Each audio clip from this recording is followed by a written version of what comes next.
In the 7th year following the conquest of Westeros, the black and red banners of House Targaryen were raised high above the ramparts of Dragonstone and King's Landing alike, promising the dawn of a new age. Aegon I, known ever after as Aegon the Conqueror, had brought fire and blood to the 7 kingdoms, uniting them, or most of them, beneath one crown. Yet destiny often comes with a hidden edge, a subtle shift that no dragon's roar or sharpened blade can forestall. And in this reimagining of events, it was not illness, usurper, or rebellion that ended the line of the Conqueror, but a quiet stroke of fate that snuffed out his heirs before they could take root. Here then begins our tale of a changed Westeros, a realm unmoored from the Targaryen legacy long before the birth of Daenerys Stormborn, a realm staggering under the weight of power vacated too soon by the once mighty dragons. It began with a fever, a silent plague that came upon Rhaenys first, the beloved sister-wife of Aegon. She'd always been known for her bold heart and her laughter, brighter than any hall's torchlight. She had soared upon Meraxes, scorching the battlements of Dorne when the sun and spear refused to bend the knee. She had navigated the complexities of court, forging friendships and alliances with an easy grace that even her stern elder sister, Visenya, could not replicate. Now the comfortable hush of a warm summer night in the Red Keep was pierced by her ragged breathing. Maesters hovered over her as an owl might lurk around a dying mouse, exchanging tents, whispered theories on how best to save her. Moon tea, leechings, potions of rare herbs, all proved powerless against the creeping malady that coiled inside her. Visenya rarely showed her feelings, but in those first anxious days, her silver-gold hair was in visible disarray, and her pale eyes betrayed a desperate sort of fury. One night, she stormed into Rhaenys' chambers with a small box of potions said to come from the Shadowlands beyond Ashai, vile-smelling philters that shimmered an unnatural green in the light of the many candles. The maesters hissed their disapproval, wary of foreign sorceries, but Visenya forced Rhaenys' lips open nonetheless, pouring drops of the pungent fluid into her sister's mouth. The queen coughed and retched. For a moment, she seemed to rally. By dawn, she was gone. If grief alone could have felled a king, then Aegon might have tumbled from his own throne. Though he had once soared aloft on the back of Balerion the Black Dread, subduing armies in flame and forging a kingdom through conquest, he had no shield or sword to save him from heartbreak. In the days after Rhaenys' death, he walked the halls of the half-finished Red Keep without direction, haunted by the echo of her laughter in the shadows. He was not a king who wept openly. Tears did not befit a conqueror, after all. Yet the weight of sorrow bent him. Visenya watched him with an expression that combined anger and pity, while the lords of Westeros murmured condolences. It was rumored that Aegon took a new vow in the privacy of his bedchamber, an oath never to let the work he and his sister had done collapse into chaos. But Rhaenys' death was only the first stroke. Soon after, the fever touched the unborn child in Visenya's womb. A secret few had known of. The child had quickened only recently, a swirl of possibility that might have inherited dragon's blood, silver hair, a birthright of flame. But the same inexorable disease that had seized Rhaenys now took root in Visenya, though it attacked her more subtly. She told no one of her symptoms. She steeled herself and continued to appear before the court. She even mounted Vhagar one last time, flying in slow circles around King's Landing, black cloak streaming behind her. This flight was something that would remain legendary in song, a final display of Targaryen might that would shimmer in memory when all else had turned to dust. Then, one morning, Visenya collapsed in the newly built courtyard of the Red Keep. Servants found her retching black bile, body trembling with chills that no hearth fire could banish. Aegon stormed to her bedside, demanding the maesters do whatever was necessary. He would send for healers from across the narrow sea, from Lys, Tyrosh, even Korth if need be. But Visenya's eyes told him. She knew the truth. She gripped his hands with surprising strength. Blood flecked her lips as she croaked out her final wishes. She commanded him to protect their dragon eggs, to ensure the legacy of the conquest endured. Her voice broke when she spoke of the unborn child that had perished with her, the the last flicker of Targaryen hope for a second generation. Aegon, with tears streaming silently down his face, swore an oath that the dragons would live on, that the name Targaryen would echo through the ages. Her lips curved in a sad, faint smile. Then she was gone too. Only Aegon remained, king of the Seven Kingdoms, but utterly alone in the world. The line that might have stretched long into the future had been brutally severed. It was said he howled in rage when he learned that the child within Visenya had been lost as well. That night, Balerion's roar was heard over the city, a thunderous lament that rattled shutters and terrified small folk. Rumors spread that the king had soared into the sky upon his monstrous black dragon, only to vanish beyond the clouds for a day and a night. When he returned, his face was drawn with the deepest sort of despair. A single funeral pyre was prepared for both of his sister wives, a solemn affair. Their bodies were draped in red and black silks. Aegon mounted Balerion once again, and breathed fire over the pyre, fulfilling the tradition of the Targaryen dead passing into flame. The conflagration burned so brightly, it lit the sky from dusk till dawn. Mourners from every corner of the realm attended, witnessing both the majesty and the tragedy of House Targaryen in a single searing moment. When the ashes cooled, all that remained was an eerie hush over King's Landing, a hush that would linger for months. Over time, the silent question that had begun to itch at the hearts of the lords and ladies of Westeros was, what now? The Targaryens had come as conquerors bearing dragons, forging unity through fear and wonder. But now that Aegon stood alone, with no siblings or children to inherit his crown, what guarantee held the Seven Kingdoms to him beyond his single, aging body and the black dread that answered only his call? A man's life was finite, even the mightiest kings.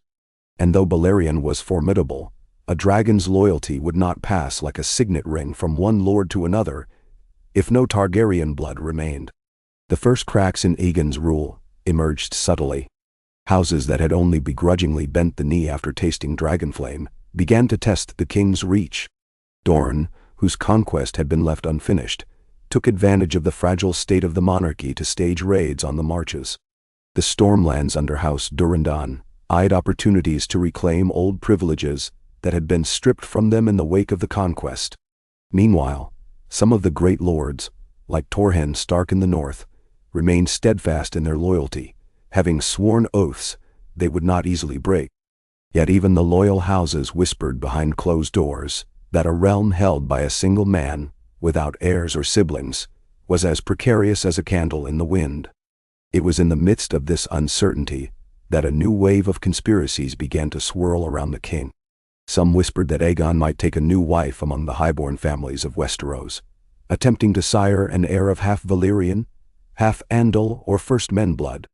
Others pointed out that no child born to a non-Targaryen mother would bear the same purity of lineage that had once made the Targaryens so fearsome. Furthermore, the king showed no interest in remarriage. Whether it was out of a sense of fidelity to his lost sister wives, or from the weight of heartbreak, he refused to entertain the idea. But courtiers are never silent for long. They played their games, setting young maidens in his path at feasts or along the corridors where the king might roam, hoping the spark of desire might kindle in him and yield a royal marriage. None captured his eye. Late at night, in his private solar, Aegon would brood over maps of Westeros, tracing the coastline from the north down to Dorne, wondering where the threat would arise next. He still had Balerion. The realm still feared the Black Dragon's flames, but fear alone could not maintain harmony forever. Without the Targaryen mystique passing from generation to generation, he realized the Seven Kingdoms might fly apart after his death. Yet to yield was not in his nature. He had conquered Westeros, and he had no intention of simply letting it slip from his grasp. Stories say he began sending envoys to Essos, hoping to find distant cousins or other exiled Targaryen branches, perhaps some scattered relatives who had escaped the doom of Valyria and might bring new vitality to his line. These envoys traveled far, scouring the Basilisk Isles, Volantis, Pentos, Myrlis, If there was even a single Targaryen living abroad, it might salvage his legacy. None were found. The Targaryens who had fled the doom were only those who had settled on Dragonstone generations prior, and Aegon was the last of them. Years passed and the king aged. The black hair at his temples turned to silver, and his eyes grew weary. But he remained tall, unbowed, still capable of mounting Balerion for brief flights, though not with the same vigor he once had. And if some of the realm's lesser lords believed he was weakened by grief and time, they often discovered otherwise. Aegon's justice could be swift and merciless. House Viprin in the Riverlands attempted to withhold taxes and raise a private army to reinstate ancient claims, but the king swooped down on Balerion, burning their holdfast to cinders. Fear reasserted itself. The Targaryen name still held enough might to subdue the reckless. Yet, not all defiance was open. Whispers in Old Town Sunspear spoke of a post-Targaryen future. Scheming councils wondered which great house might lay claim to the Iron Throne once the Conqueror died childless. House Lannister, House Gardener remnants, aligned with Tyrell ambitions. House Arryn, even the Baratheons, who had Targaryen blood through Orys Baratheon's rumored kinship to Aegon, all had reasons to cast their gaze upon King's Landing. A fragile calm blanketed the land, akin to a tension-laden hush before a storm breaks. And so came the final years of Aegon's life. He was past 60 now, his once muscular frame thinned, though he still carried the bearing of a king. His face showed lines etched by sorrow and worry, and if he laughed at all, none outside his private circle ever heard it. A continuing rumor circulated that he had lovers stowed away in the labyrinthine passages of the Red Keep, secret paramours he might have impregnated in his desperate attempt to continue the Targaryen line. But no silver-haired child was ever presented at court, and no official announcements were made. Even in the small council, the lords spoke with caution, haunted by the knowledge that once the king died, the realm might erupt in a war as savage as any known before. Aegon's final act was to proclaim a council of lords in King's Landing, a grand assembly the likes of which the realm had never seen, to determine who would succeed him upon the Iron Throne. This was both an admission of futility and a last attempt to control the future. If he could not leave an heir of his own blood, he would at least leave an orderly plan. He summoned the greatest houses, from the north to the Dornish marches. He intended for them to gather and present claims, forging, he hoped, a peaceful transition. The banners were called, and the capital filled with an influx of highborn men and women, knights and sworn swords, all jostling for advantage. The streets were clogged with carriages and horses, the inns packed to the rafters. Merchants rejoiced at the sudden boom, but the small folk braced for trouble, for they sensed the tension thrumming in the city's air. It was as though 1,000 swords hovered overhead, waiting for an excuse to clash. The first moon of the council was consumed by pomp and ceremony. Grand feasts were held in the throne room. Minstrels sang songs honoring Aegon's conquests, though the king himself watched with a grim expression, no spark of pride or joy evident. When the official deliberations began, it quickly became clear that no easy solution existed. Dozens of claimants stepped forth. One distant cousin of the Baratheon line insisted he carried the last vestiges of Targaryen blood through Orys Baratheon. House Velaryon, proud mariners from Driftmark, claimed a certain kinship to Valyrian roots, if not the Targaryen name. House Lannister boasted wealth and centuries of prestige. Others invoked old alliances, or the might of their knights. The hall was a flurry of accusations, alliances formed and broken in the space of hours, each house jockeying for the best possible outcome. Aegon observed these proceedings with a face as stony as the Iron Throne itself. The small council tried to shape the debate, but no matter what order or compromise they proposed, it was met with sabotage by one faction or another. Meanwhile, Balerion remained in the courtyard, too large now to roam freely. Sometimes he roared, rattling the stones of the Red Keep and sending terror through the city. The Black Dread seemed restless, as though sensing his riders' turmoil. Some claimed they saw the dragon's eyes dimming, his own life force reflecting the state of his rider. But others insisted Balerion was as mighty as ever. Then, on a chilly autumn morn, the bells of the Red Keep tolled. King Aegon the Conqueror had passed in his sleep. Maesters claimed his heart simply gave out. He had been a colossus of a man in his youth, forging an empire with dragonfire and steel, but even the greatest of kings could not outrun the relentless tide of time and sorrow. The city awoke to find that the Conqueror's watch was ended. The realm's foundation trembled. In the chaos that followed, the small council sought to fulfill Aegon's final command. A peaceful transition at the council. But the king's presence had been the one thing preventing open strife among the assembled lords. With him gone, factions erupted. Before noon, there were open duels in the streets of King's Landing. A lord of the Reach was stabbed to death on the steps of the Great Sept by a bannerman of the Westerlands. The bells tolled on and on as if lamenting not just the death of a king, but the end of an era. No funeral pyre awaited Aegon. In the Targaryen way, the dragons should have burned him. But Balerion refused to stir from his courtyard, letting out only a guttural rumble as if in sorrow.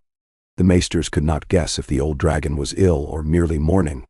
In the end, the small council arranged for firewood and tried to coax Balerion to light it.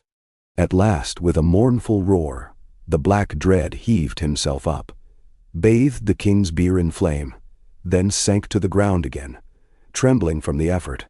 The flames soared high into the sky, a final testament to Aegon's rule. Even as the ashes cooled, the city braced for conflict. Within days, the Great Council devolved into a swirl of violence. Multiple contenders declared themselves rightful monarchs. The High Septon pleaded for unity, but his voice was lost in the maelstrom of ambition. One by one, the lords broke from the capital, returning to their strongholds with their banners, preparing for a war that seemed inevitable. The concept of a single unified Westeros under one throne clung by a thread, ironically reminiscent of the pre-conquest days when 7 separate kingdoms vied for dominance. Yet not all lords wanted to see the realm fracture. A handful remembered the ravages of war and the might that dragons had once wielded. Some pinned their hopes on Balerion himself. If the Black Dread could be claimed by one of noble birth, perhaps Aegon's dream would endure. Tales spread that the dragon could only be ridden by someone of Valyrian blood, and since no Targaryen remained, none could claim the beast. Still, a few foolhardy knights tried, creeping into the courtyard at night to see if the monstrous creature would bend to their will. None returned alive. Balerion would not be tamed again. As the weeks passed, the Red Keep grew emptier. The small council dissolved when several of its members left to pursue their own ambitions or fled to avoid the looming bloodshed. King's Landing became a cauldron of fear, the small folk caught between warring factions. In desperation, the city guard tried to maintain order, but the gold cloaks could do little to prevent the swirling chaos of feuding lords. In this climate of simmering tensions, one curious soul walked the corridors of the Red Keep. Sir Aemon Rivers, a bastard son of House Tully, known for his calm demeanor and keen intellect. He was neither highborn enough to press a claim, nor foolish enough to try. Instead, he had a fascination with dragons and the lore of Valyria. During Aegon's final years, Sir Aemon had served as a sort of steward to the aging king, witnessing the heartbreak and the slow disintegration of Targaryen hopes. Now his heart grew heavy at the sight of the kingdom descending into chaos. Every day he ventured into the courtyard where Balerion lay, feeding him barrels of salted beef or fresh sheep from the Crownlands. The dragon accepted these offerings but barely stirred, as though the fire inside him waned. "You are the last of your kind here," Sir Aemon would murmur, standing a safe distance away. "Without the Targaryens, do you have a place in this world?" He felt a tremor of pity for the ancient beast. Sometimes Balerion would blink, his massive golden eyes flickering, and Sir Aemon wondered if the dragon might be listening, comprehending his sorrowful words. Yet the nights brought only more strife in the city, more news of lords proclaiming themselves king. The days brought more revelations of skirmishes in the countryside. Bandits roamed the roads. War had not yet fully begun, but it hovered on the horizon like a storm cloud ready to unleash its fury. Among the common folk, rumors abounded that the White Walkers might sweep down from the north, or that the Ironborn might pillage the western coasts while the lords were busy warring over the crown. Fear bred illusions of doom everywhere. In truth, the North seemed mostly content to keep to itself, with Torrhen Stark's descendants more inclined to defend their territory than to engage in a southern free-for-all. The Ironborn made only their usual raids. Yet the realm had lost its single anchor of power, and the shape of the future was uncertain. The first real spark of civil war came from the Westerlands. Lord Daemon Lannister had marched out with a formidable host, proclaiming that Aegon had personally promised him the crown in return for unspecified services.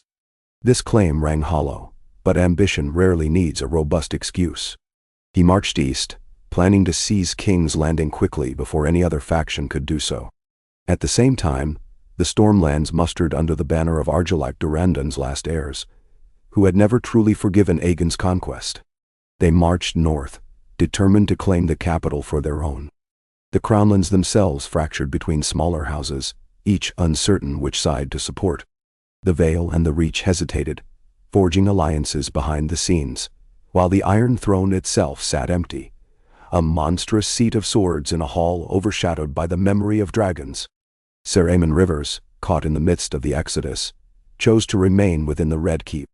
He had no illusions that a bastard knight had any rightful part in these grand games. But the realm was sliding toward a conflagration that would devour countless lives. At night, he walked the deserted halls, passing the great tapestries that depicted the conquest, remembering the tales of Aegon's youth, the forging of the Iron Throne, the building of King's Landing from a small fishing village into a proud capital. He saw how swiftly a dream of unity could become a nightmare of division. More than once, he knelt before the closed doors of the throne room, listening for the echo of Rhaenys' laughter or Visenya's quiet resolve. All he heard was the stillness of ghosts. Not 3 days later, the Lannister host arrived outside the city gates. Soldiers in crimson cloaks ringed the walls. The gold cloaks, leaderless since the small council's collapse, attempted to resist but found themselves overwhelmed. The only question was whether the Lannisters could storm the city outright, or if they'd lay siege. Reports said the Stormland host was not far behind, while a Riverlands contingent that recognized an upstart Blackwood, claiming kinship through old ties, also marched toward the capital. King's Landing, which had been built by Dragon's Flame and Targaryen will, was about to become the site of a savage contest. Inside the Red Keep, Sir Aemon felt the tremors of fear among the remaining servants and lesser courtiers. Some fled through postern gates. Others barricaded themselves in the storerooms, hoping to wait out the chaos. Balerion lay in the courtyard, chained by custom more than actual bonds. If the great beast had truly wished to fly away, no iron chain could contain him. But he seemed content, or simply too diminished, to remain in place, occasionally belching smoke. As the distant thunder of war drums and the clangor of siege engines approached, Sir Aemon paced before the dragon.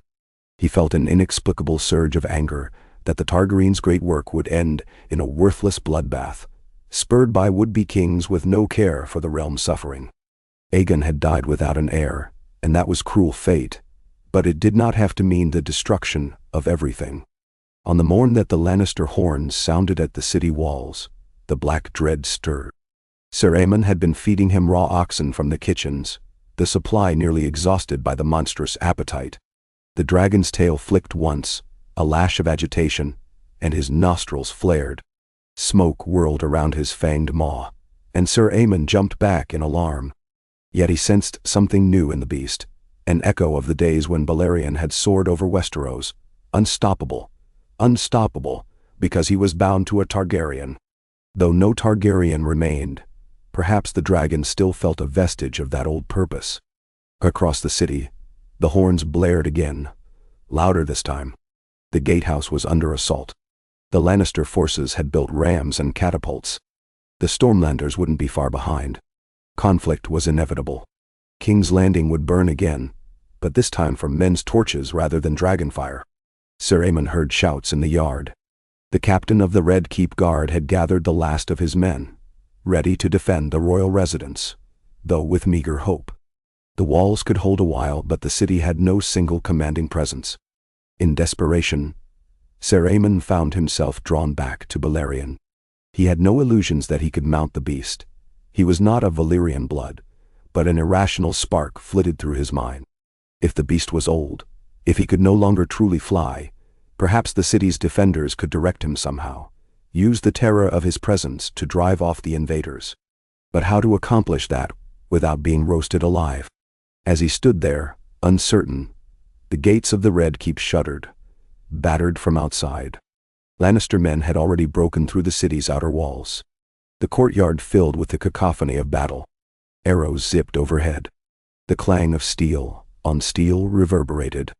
Balerion roared, once, a deafening bellow that shook the very stones. Soldiers froze in terror. Some tried to run. Others advanced. The great dragon rose up, claws scraping the courtyard stones. His wings unfolded in a groan of ancient leather. Fire belched from his jaws, an eruption that charred a score of Lannister infantry to blackened husks. The rest scattered, screaming, undone by the very thing they had only heard of in songs and stories, the unstoppable might of a living dragon. But Balerion was not unstoppable now. He took 2 lumbering steps and tried to flap his wings. The air reverberated with the mighty strokes, dust billowing everywhere, but the beast struggled to lift himself. He managed to ascend a few dozen feet above the courtyard, smashing part of the Red Keep's battlements with his tail. Soldiers on both sides shouted in awe and horror. For a heartbeat, it appeared Balerion might rise above the city, as in days of old, but he could not sustain the effort. With a tortured roar, the black dread collapsed back onto the ramparts, toppling stone and archer alike in his crash. Yet even grounded, the ancient dragon was fearsome. He thrashed, spit fire, and cleared a wide circle of devastation. Where his flames passed, men died screaming in molten armor. While the Lannisters reeled, the Stormlanders arrived to join the fray, only to be greeted by a great wave of dragon flame across the main gate, turning it into a conflagration that killed hundreds in moments. King's Landing itself began to burn, the wooden structures catching flame from stray fire. Thick, oily smoke billowed into the sky. The dragon's fury did not discriminate between Lannister or Stormlander, or even the city's defenders. In old age and confusion, Balerion recognized no masters, no friends, only chaos and fear.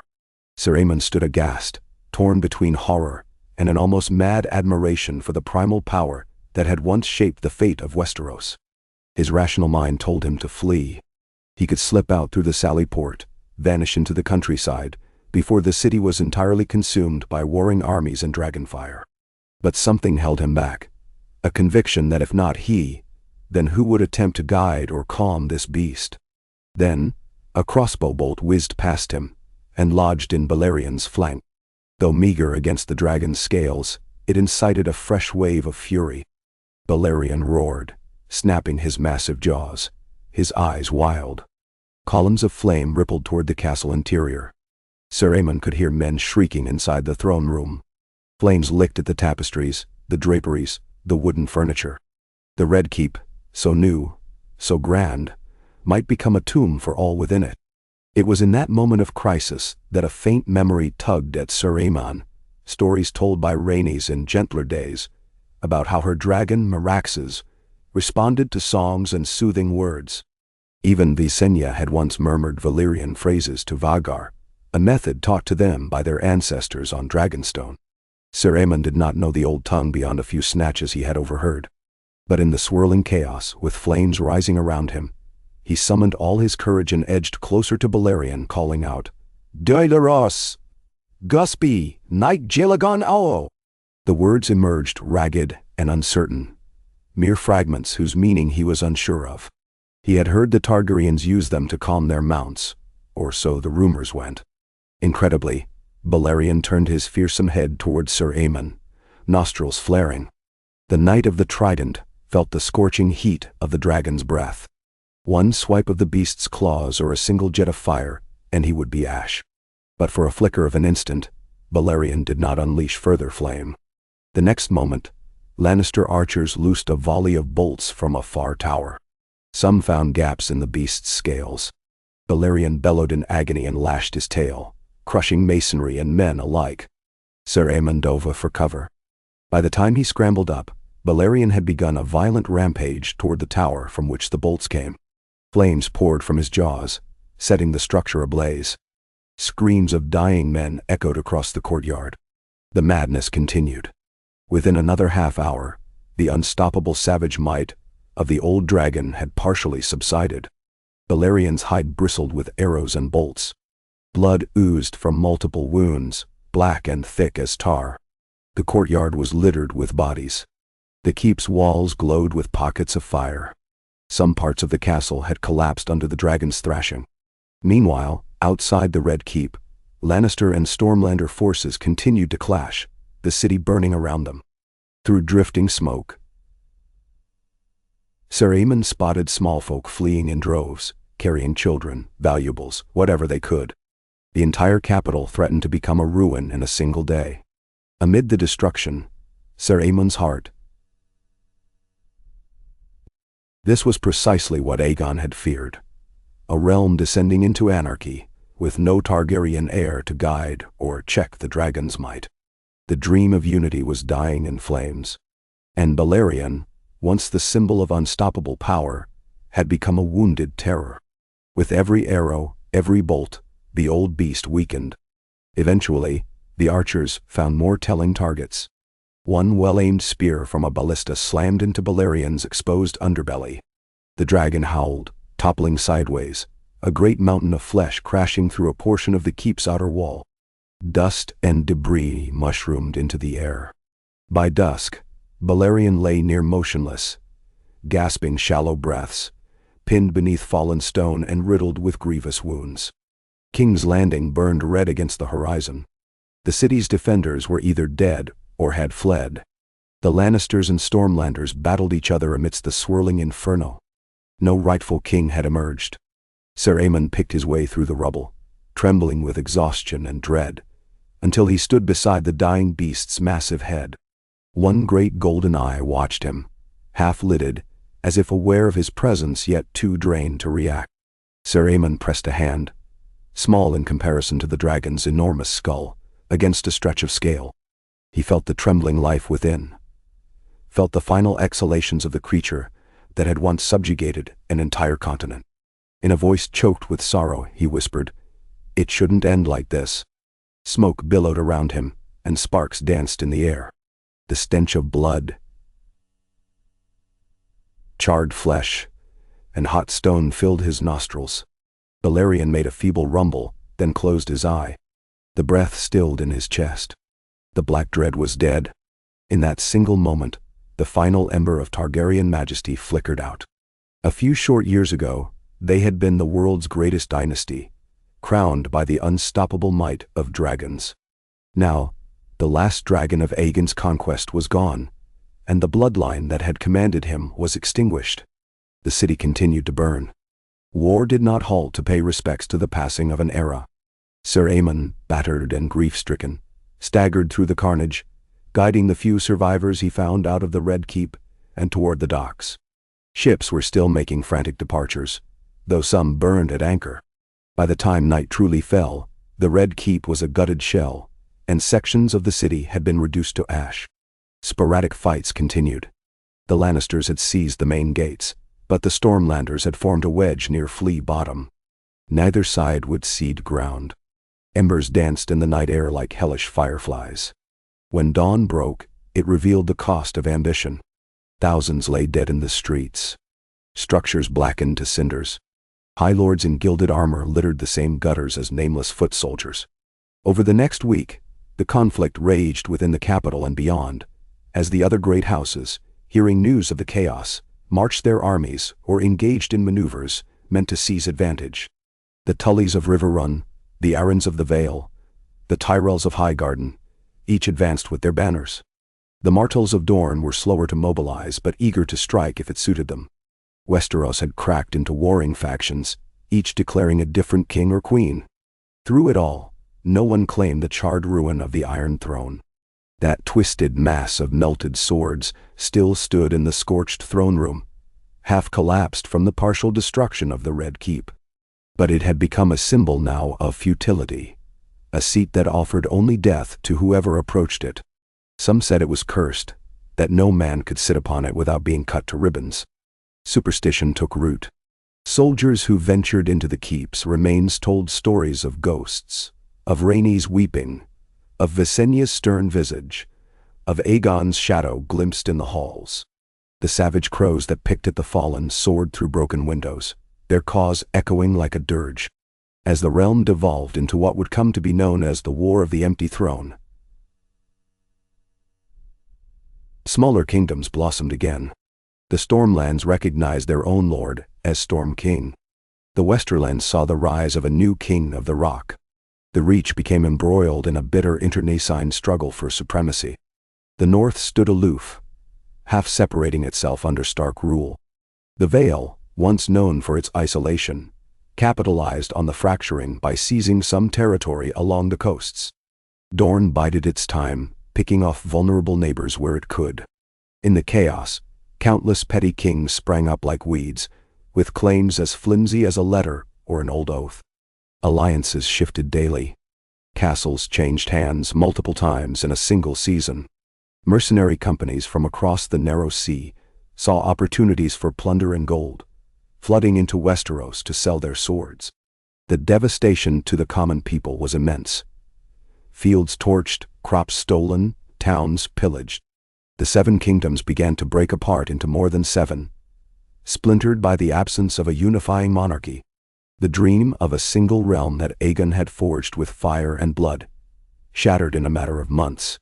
Sir Aemon Rivers did not linger in the capital. After helping ferry a few groups of refugees to the safety of ships bound for Gulltown or White Harbor, he slipped away. He was a knight without a liege now, haunted by the memory of Balerion's dying breath. For a while, he followed the Roserad west, skirting the fringes of the Lannister presence, haunted by the sight of smoldering villages. Eventually, he realized there was no refuge to be found. War was spreading in every direction, like an unstoppable plague. He turned north, thinking perhaps to seek out the famed honor of the Starks, rumored to be less inclined to savage warfare. But the roads were thick with displaced people, bands of desperate sellswords, and outriders loyal to whichever petty king held claim over a given patch of land that week. At night, he would hear the distant thunder of hooves, or see the orange glow of fires as a village burned.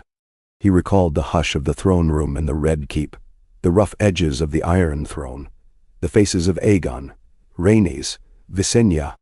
How ephemeral all their power had been. He believed the Targaryens would reign for centuries. Instead, they had vanished like a candle snuffed in a gale, and the realm was paying for it in blood. He spent one long night in a half-ruined sept, where an old septon tended the wounded. A mother and her child, both burned by stray flames from the dragon's rampage, lay dying. Sir Aemon's heart twisted at the sight. At dawn, he helped bury them, and then continued his lonely journey. As he passed through the Crownlands, he glimpsed the blackened skeleton of King's Landing from afar, smoke still rising in thin plumes. Flocks of crows circled overhead. He prayed quietly that some sense of order might emerge before all of Westeros was reduced to rubble. But which faction had the strength or right to unite the realm? It seemed an impossible question. The Targaryens' line had ended, and with it, the era of dragons. Time drifted on. Seasons changed. The war did not stop. Battles flared from the Riverlands to the Reach, from the Westerlands to the Stormlands, each petty claimant styling themselves as the rightful ruler. None wielded the absolute terror of dragonfire, but they had steel, cunning, and gold, and that was enough to wage endless campaigns. The small folk began calling it the time of 10,000 kings, though the actual number was fewer. In taverns and villages, you might hear the names of those who claimed crowns. King Daemon Lannister, King Perceon Baratheon, Queen Myranda Tyrell, King Robar Arryn, King Gawain Greyjoy, and half a dozen more who each believed destiny favored them. Amid all this, there were a few dreamers who looked back to the Targaryens' conquest with longing. We were one people then, they would say. Now we slaughter each other like beasts. Some insisted that the Targaryens' downfall was the gods' punishment for incest or for the brutality of their conquest. Others insisted it was blind chance, a meaningless tragedy. The maesters of the Citadel, in between forging alliances of their own, began writing cautious treatises on the ephemeral nature of power. They studied the question of whether dragons could be reborn in Westeros if some hidden egg or Valyrian bloodline remained. They found no sign of either. The dragons were gone, the Targaryens extinct. The Black Dread had died in King's Landing's final inferno, and so the realm was left to men's games. Yet rumors persisted, as rumors always do. Whispers circulated that a ragged woman with silver-gold hair had been seen in the Basilisk Isles, fleeing some plague-ridden port, or that, in the Far East, beyond the Red Waste, a Shadowbinder had glimpsed a pale-haired child with purple eyes, a sign that not all Targaryen seeds had perished. But these were stories carried by sailors and sellswords with a penchant for gilding the mundane. None bore proof. Still, hope clings to the edges of despair like ivy on a crumbling wall. The war ground on, and the land bled. Flea-ridden armies marched across scorched fields. Hard winters came and went. Far in the north, the Starks gradually turned inward, reinforcing the neck and building alliances with mountain clans. They had no wish to claim the south, content to let the Southerners destroy one another if that was their folly. In the Vale, House Arryn turned as cold as the Erie's wines, forging a realm nearly impenetrable behind its mountains, and the Bloody Gate. The Riverlands, once the seat of House Tully, became a patchwork of devastation. House Lannister managed to hold the Westerlands and even made inroads into the Reach for a time, but was pushed back by a renewed Tyrell alliance. The Stormlands faltered against Dorne's cunning raids, each side ravaging the other's border. Everyone fought, and no one won, at least not in any enduring sense. Sir Aemon Rivers, for his part, became a wanderer. Wherever he traveled, people asked in hushed voices if the Targaryens might return.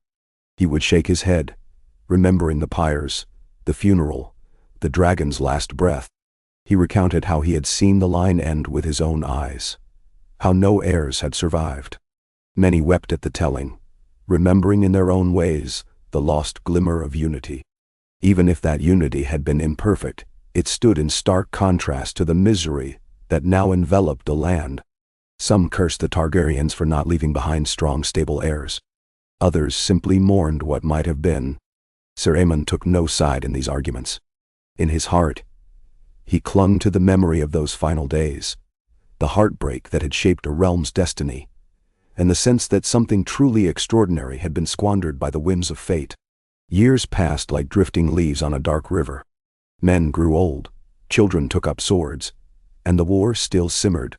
An entire generation had never known peace under a single crown. Ravaged fields became the new normal, burned villages, a common sight. The sense of national identity faded, replaced by local loyalties and the immediate need to survive. Minstrels rarely sang of Aegon's conquest in taverns now. The music lovers preferred bawdy songs or laments about lost loves. Tales of dragons sounded like fantasies from a bygone age, as unreal to a new child in the Westerlands as the children of the forest or the giants of the north. Yet, in some hidden corners of Westeros, the memory lingered. In certain dusty archives of Old Town, sealed behind vaulted doors, lay scrolls detailing the genealogies of the Targaryen line. In them, the names of Rhaenys, Visenya, and Aegon stood in bold script, lines of descent branching to nowhere, abruptly cut off. Some maesters debated if a cousin or bastard branch might have survived, but the official records were clear. No recognized Targaryen offspring endured. In the yard of the Citadel, novices whispered about bright eggs that might still lie dormant in Dragonstone's caverns, or about secret tunnels beneath the Red Keep that might hold relics of Valyria. But these remained stories. When Old Town itself was threatened by war, such academic curiosities fell to the wayside. What was left of Dragonstone became a bleak fortress inhabited by a minor lord who had taken advantage of the chaos to seize it. The ancient seat of House Targaryen was no longer a symbol of power, but a lonely island outpost battered by storms. Occasionally, Traveling fisherfolk claimed they heard roaring in the caverns. But these tales were dismissed as the wind howling through ancient volcanic chambers. No young dragons soared above the island's towers. No silver-haired conquerors waited on its basalt throne. Even the painted table, where Aegon had once plotted his conquest, was rumored to be rotting away in the damp, covered in dust. And so the war found no easy resolution, but merely devolved into uneasy stalemates, punctuated by savage outbursts of violence. Alliances formed, broke, reformed. The lines of kings and queens born of ambition rather than lineage rose and fell with each turn of the moon. The small folk suffered, their only constant adversity. The faith wrung its hands, but even the high septon's calls for peace were drowned out by the clang of steel and the thirst for vengeance. Eventually, a kind of fractious balance settled on the continent. No single house could claim dominance over all the others. The great houses retreated behind their natural defenses: mountains, rivers, moats, and alliances. Lesser lords learned to survive under whichever banner took precedence, or risk losing all in the next raid. It was not true peace. It was more an eternal readiness for war. Commerce continued in a halting way, caravans traveling with heavy guards, shipping lanes protected by naval patrols, if a region's self-proclaimed monarch could afford it. Towns with well-maintained walls became new centers of local power. The grand dream of a single throne uniting the 7 kingdoms faded into a myth. In this world, the memory of the Targaryens began to shift from living history into legend. Mothers might still hush crying babes with stories of the dragon lords who once flew overhead, or with cautionary tales about the dangers of hubris. The red and black sigil was occasionally glimpsed in old tapestries or in the dust of ancient tombs, but no living Targaryen answered to it. Eventually, the question of, what if the Targaryens had survived, became a rhetorical device for maesters to illustrate the fickle nature of fate. When novices learned of the conquest, they studied how quickly a single dynasty, so seemingly omnipotent, could be undone by disease and chance. Yet every once in a while, on some lonely road or in a hidden corner of a tavern, travelers would speak in hushed voices. They would say that something as potent as dragons and Valyrian blood could not vanish entirely without leaving traces. A certain merchant from Lys insisted he had glimpsed a silver-haired crone in the marketplace who vanished when he tried to speak to her, leaving only a whiff of sulfur in the air. A sailor from the Summer Isles claimed that, deep in the Jade Sea, there was an island where scaly beasts nested, fed by a lone woman with violet eyes. Drunken ramblings, said most listeners, though a few might buy the merchant another round of ale to hear his tale repeated. It was easy to dismiss such rumors. For while the realm still bled from the wars of men, no new dragons soared to unite the land. No dragon lords demanded fealty. The cycle of war turned slowly, and as the years stretched into decades, new challenges arose. Houses that had once overshadowed the realm declined, replaced by new powers or consolidated alliances. Some, longing for unity, tried to crown themselves as the rightful successor to Aegon's legacy, weaving a false Targaryen ancestry into their claims. But these pretenses were easily exposed, ridiculed, or violently contested. If the realm was to be united again, it would not be through the Targaryen line, nor through dragons. It would be accomplished by human cunning and steel alone. One autumn evening many years after the dragon's death, Sir Aemon Rivers, now a grizzled man with streaks of gray in his hair, found himself wandering the riverlands again. The wars had ebbed for a season, and a tenuous truce prevailed in this region, though it might be broken at the slightest provocation. He stopped at a modest septa by a slow-moving river, seeking shelter. An elderly septa greeted him warmly. After providing him with food and a dry place to sleep, she asked him if he had ever heard any news of the Targaryens. Sir Aemon paused, surprised by the question. Many folk no longer even recalled the name with any passion. They say, the septa began, that the dragons once soared so high that their shadows covered all the land. Did you ever see one up close? Her voice was thick with nostalgia, though she could not have been old enough to remember Balerion's heyday.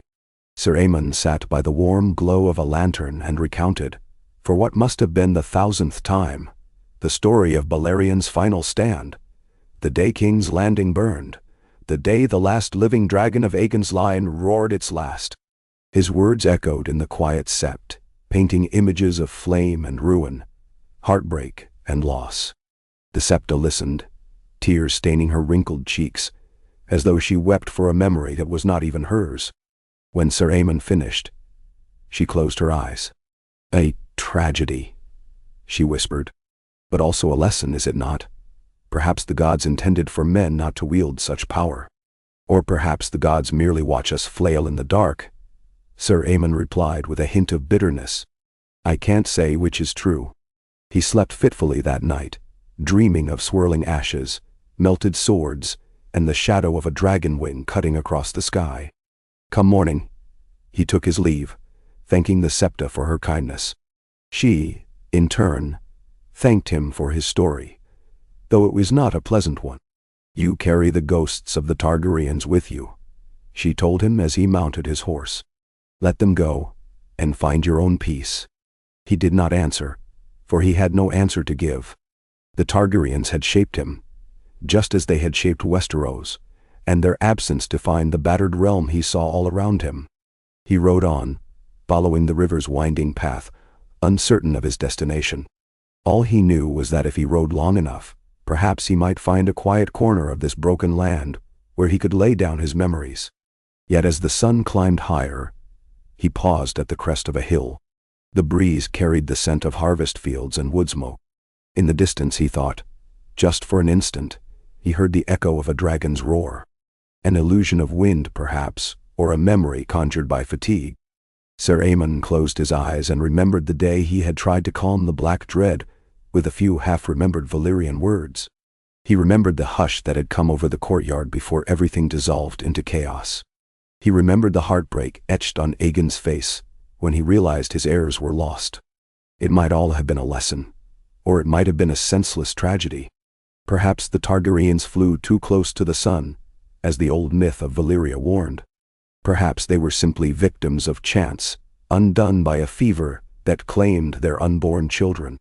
Whatever the truth, Sir Aemon suspected that Westeros would never see their like again. The dragons were gone, and with them, a certain spark of awe that once made men dream of something larger than themselves. He turned his horse away from the hilltop and continued along the river road. The land stretched before him, scarred and unsteady, longing for peace yet finding none. The War of Kings raged on in pockets, an unrelenting tide of ambition. But for just a moment, the sun broke through the clouds, warming his face. He thought of those earlier days, when the Red Keep was new, when the Targaryens dined in its halls, forging a future that seemed as endless as the horizon. Now that future was dust.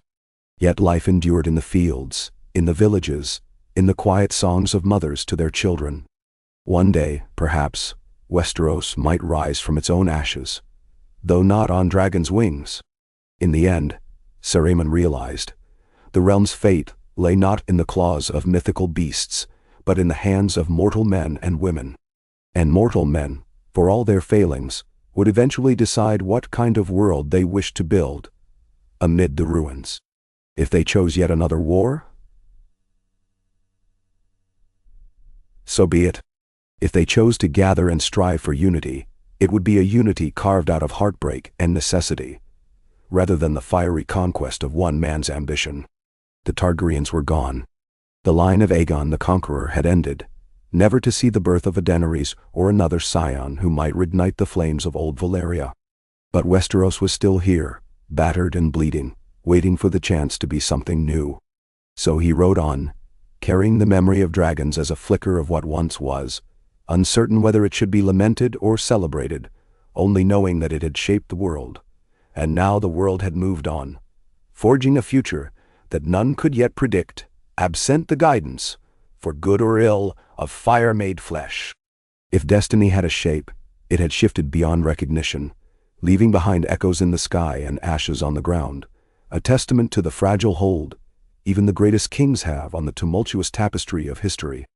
And so it was written that the final chapter of House Targaryen had closed before it could give rise to the princess known as Daenerys Stormborn, the Silver Queen, who, in another lifetime, might have changed everything, yet in this one, would never be born at all. Sir Aemon Rivers rode on with the dull clop of his weary mare's hooves echoing against the empty road. The wind had a sorrowful whistle, winding through gnarled branches above him, as if lamenting the memory of dragons. Shadows fell long in the late afternoon light, and in those shapes he sometimes fancied he saw the silhouettes of ancient wings. The realm lay wounded all around him, battered by men's wars. Ashen fields stretched on his left, entire villages abandoned or charred to the ground on his right. He had seen it before.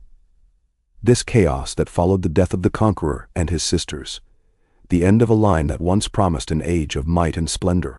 Years had passed, though he could not say precisely how many now, for time felt fluid in these endless conflicts. The Targaryens were but a ghostly echo in the minds of a generation that had grown up with no single crown to bow to. He paused upon a small rise overlooking the riverlands, trying to recall when last he had glimpsed the place in anything resembling peace. Memories drifted back of days when the region answered to the Iron Throne, paying homage with harvest levies and crossbows for the royal host. Now the local lords all claimed to be independent or pledged to one of a half-dozen so-called kings. In each direction, a different banner might fly. Lannister lions, Tyrell golden roses, black ravens of House Blackwood, the red horse of Bracken, the trident of Tully partisans. Some were ragged scraps of cloth more than actual sigils, for the supplies in these lands had dwindled to desperation. Winter had come and gone twice since Aegon's death, and still no stable rule had emerged from the embers. A chill in the wind reminded him that the nights grew cold even as autumn lingered. He adjusted the cloak draped over his shoulders, a threadbare garment that once bore the salmon and trout colors of House Tully before it had faded to near gray. He was a bastard of that line, after all, though the name Rivers gave him no special place in these times. Bastards did not inherit seats or command armies. They simply roamed if they had nowhere else to be. Sir Aemon, though knighted, felt more like a specter passing between battlefields than a champion of any cause. He had walked away from King's Landing with a haunted soul, carrying a sorrow he did not know how to set down. Cresting the hill, he spotted a distant cluster of tents by the water.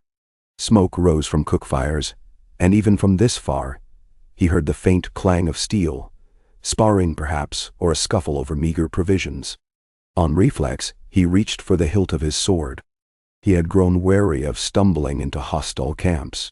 A banner flapped in the breeze, too far to read clearly. With caution, he urged his mare forward, deciding to skirt the encampment unless circumstances forced him closer. Wandering alone was dangerous enough without riding headlong into men who might kill first and ask questions second.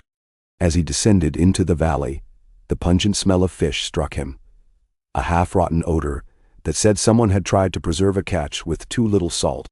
The river behind the tents lay dull and gray, reflecting a sky that had turned the color of pewter.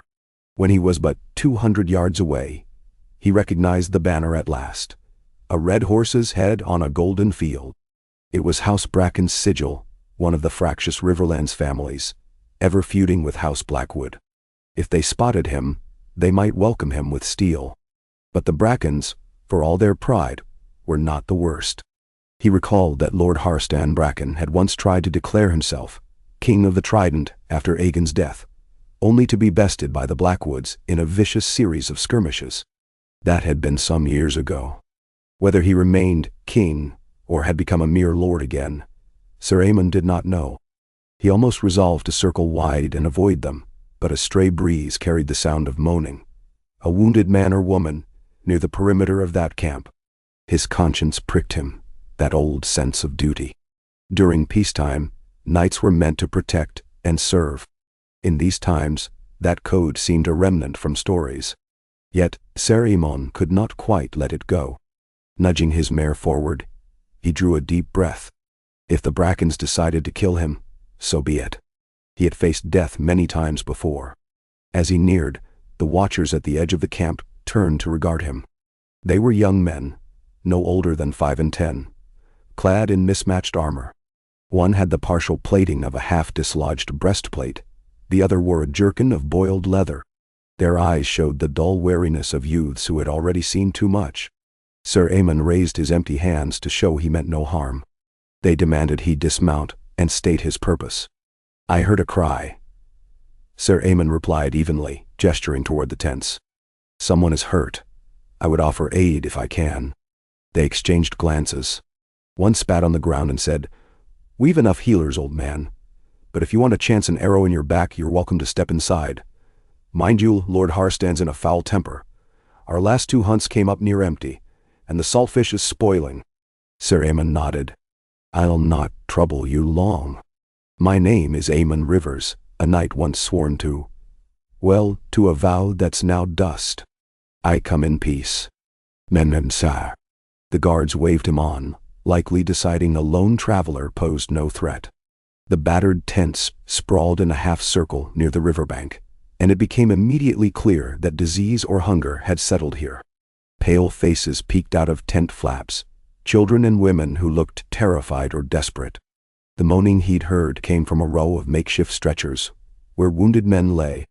Flies buzzed around them. One delirious boy had a leg wound that leaked pus. A matron tried to swat the insects away with a rag that had once been white. Sir Aemon dismounted quietly, leading his horse by the reins. A tall man with a thread of gray in his beard strode up, clad in partial plate etched with the bracken horse. He eyed Sir Aemon with suspicion. "Another sellsword?" he asked. "We've nothing left to pay you except watery stew, and precious little of that." "I'm no sellsword," Sir Aemon said, "but I am a knight, and I have some skill with healing salves. Let me see that wounded boy." Then no. Without waiting for permission, he crouched by the child's side, noting the blood-soaked bandages around the leg. The smell alone told him the flesh might have begun to rot. He asked one of the watchers for clean water, and was met with a sardonic laugh. Eventually, they brought him a half-filled bucket. He cleaned the wound as best he could, ignoring the boy's agonized screams. There was no milk of the poppy here, no real remedy, except to carve out the infected flesh. Sir Aemon's stomach twisted. He was no maester, just a man who had picked up knowledge on the battlefield. But better to try than to do nothing. He worked methodically, biting his own tongue to keep steady, cutting away the worst of the putrid tissue with a small knife heated over a campfire. The child passed out from pain. The watchers looked on in horror. When Sir Aemon finished, he poured a meager dose of strong wine onto the wound to kill whatever pestilence he could. His hand trembled, remembering other times he'd done the same for men in the field, back when the Targaryen forces had fought rebellious lords. A different world, a different age. When at last he stood, sweat beaded on his brow despite the chill. The tall man with the gray-streaked beard introduced himself as Sir Miles Blaintree, sworn sword to Lord Harstand Bracken.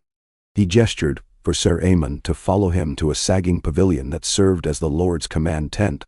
On the way, Sir Aemon observed the state of this ragged host. Their provisions were pitiful. Barrels of rotting fish stood open to the elements, already swarming with flies. Most of the men looked starved and exhausted, their armor rusting in patches. This was the face of a kingdom, in the War of the Empty Throne. Little more than a starving band, clinging to illusions of power. The pavilion's interior stank of stale sweat and mold. Lord Harstand Bracken slouched on a camp chair, with a battered wooden table before him, a map of the Riverlands pinned down by a dagger at each corner. He was once reputed to be tall and imposing, but now he appeared gaunt, with hollow cheeks and eyes ringed by exhaustion. Nonetheless, he looked up sharply when Sir Aemon entered. Sir Miles announced him as Sir Aemon Rivers, a lone traveler. Bracken squinted, then waved a dismissive hand. "What do you want? If it's coin, there is none. If it's glory, you'll find none of that here either." Sir Aemon approached with calm caution. "I ask for nothing, my lord, only to say that the child with the leg wound needed what help I could offer. If you'll permit me a place by your fires tonight, I'll be on my way come morning." Menderwind. Lord Harstand's voice cracked with bitterness. "I suppose I should be grateful for small mercies, Fine, you may stay. But do not speak of leaving with the others. Every day half my men desert, lured by false promises from the Blackwoods, or the Lannisters, or whoever else fancies themselves rightful overlords. You'll find no safety in these lands." Sir Aemon inclined his head. "My safety is not guaranteed anywhere these days, my lord. Still, I prefer to wander free of any warband. I pledged my sword to the Targaryens once, and they are no more." The name Targaryen cast a strange pall over the tent. One man at the corner spat on the ground. Another muttered about dragons and the ruin they caused. Lord Harston pressed his lips thin, as if recalling the day Balerian's fire threatened to consume the world. Perhaps he even recalled how House Bracken once bent the knee to Aegon, only to watch that line collapse. But after a moment, Lord Harston merely grunted. "A dead house. Let them remain dead. We all pay the price for their arrogance, do we not?" "Nam?" Sir Aemon wondered whether the man truly believed that, or if his words were born of bitterness, that the Targaryen monarchy had not outlasted the generation that risked everything to conquer Westeros. He chose not to argue. "I'll trouble you no further," he said, and received a bored nod of dismissal. That night, the camp's fires burned low, and the men around them huddled to share body heat. Sir Aemon found a spot near an older soldier named Garrett, who coughed incessantly into his hand and confessed the chill in his lungs might kill him before any sword did. The boy with the leg wound still slept, alive but feverish. Some of the women took turns feeding him sips of watery broth. The scene reminded Sir Aemon that war was not only the battles and banners. The real cost was paid in these tattered tents, in the slow, miserable suffering of those forced to follow lords, who claimed crowns they could not uphold. He dozed off listening to the quiet sobs of one of the children. In his sleep, he dreamed of kings landing aflame, of Balerian's dying breath, of 1,000 swords twisted into the Iron Throne, only to melt back into raw metal.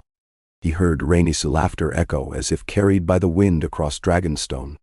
He woke with a jerk, heart pounding, the darkness pressing in around him. The only comfort was a faint glow of embers from the nearest fire pit. At dawn, he gathered his few belongings, checked that the boy was still breathing, and offered advice to those who tended him. "Keep it clean. Boil the bandages if you can. I can't say if he'll live, but that's his best chance." Then Sir Aemon mounted his mare and took his leave, riding into a gray morning that promised rain. None tried to stop him. Over the next weeks, he passed through farmland turned to wasteland, always with an eye warily set for roving bands of soldiers or brigands. Once, he spotted a group of knights bearing sunflowers on their shields, a lesser house from the Reach come to test the Riverlands. Another time he glimpsed the ravens of House Blackwood atop a crumbled watchtower, though they did not pursue him. He skirted the edges of half-sunken villages, saw the remains of corpses abandoned in shallow graves. All around him the war continued in fits and starts, never truly ceasing, never breaking into an all-out cataclysm as had happened in King's Landing, but still simmering like a pot that refused to cool. Every day, he thought of how different it might have been had the Conqueror's children survived, or had any Targaryen endured to command the realm with dragonfire. Eventually, the winding roads and smaller paths led him northward. He did not have a specific destination in mind, only a vague notion that the further from the southern battlefields he traveled, the more likely he was to find pockets of calm. The north, by most accounts, had grown insular, uninterested in meddling with southern claimants. Lord Torrhen Stark's successors had faced some raids at Moat Cailin, but otherwise the Starks spent their energy consolidating the Neck and building alliances with mountain clans. If they crowned themselves kings in the north anew, well, it was their ancient right. Perhaps that land of cold and wind would offer a place for an old knight to rest. The first signs of the north came not from crossing the Neck, but from the shift in weather. The air grew crisper, nights colder, as if the land itself warned travelers to be hardy or perish. Sir Aemon had a chance encounter with a merchant caravan heading south, loaded with pelts and mead barrels. Their leader, a squat man named Ulston, told him that House Stark had indeed reclaimed the title of king in the north, though they rarely marched beyond the Neck. Instead, they minded their own, building new ships in White Harbor, forging defensive pacts with coastal enclaves, and letting the southern lords tear each other apart. Sir Aemon traveled with Ulston's caravan for several days, finding the company a welcome respite from loneliness. At night, they shared tales around the campfire, stories from across the war-torn continent.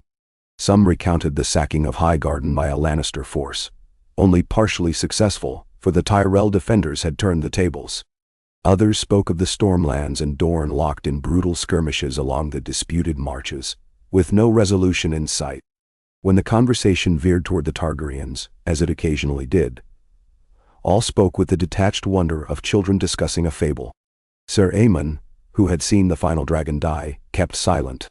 Once they reached the upper reaches of the Green Fork, the caravan peeled off, heading west toward the Twins, while Sir Aemon continued north. Autumn was nearing its end, and he needed to cross the neck before the worst storms arrived.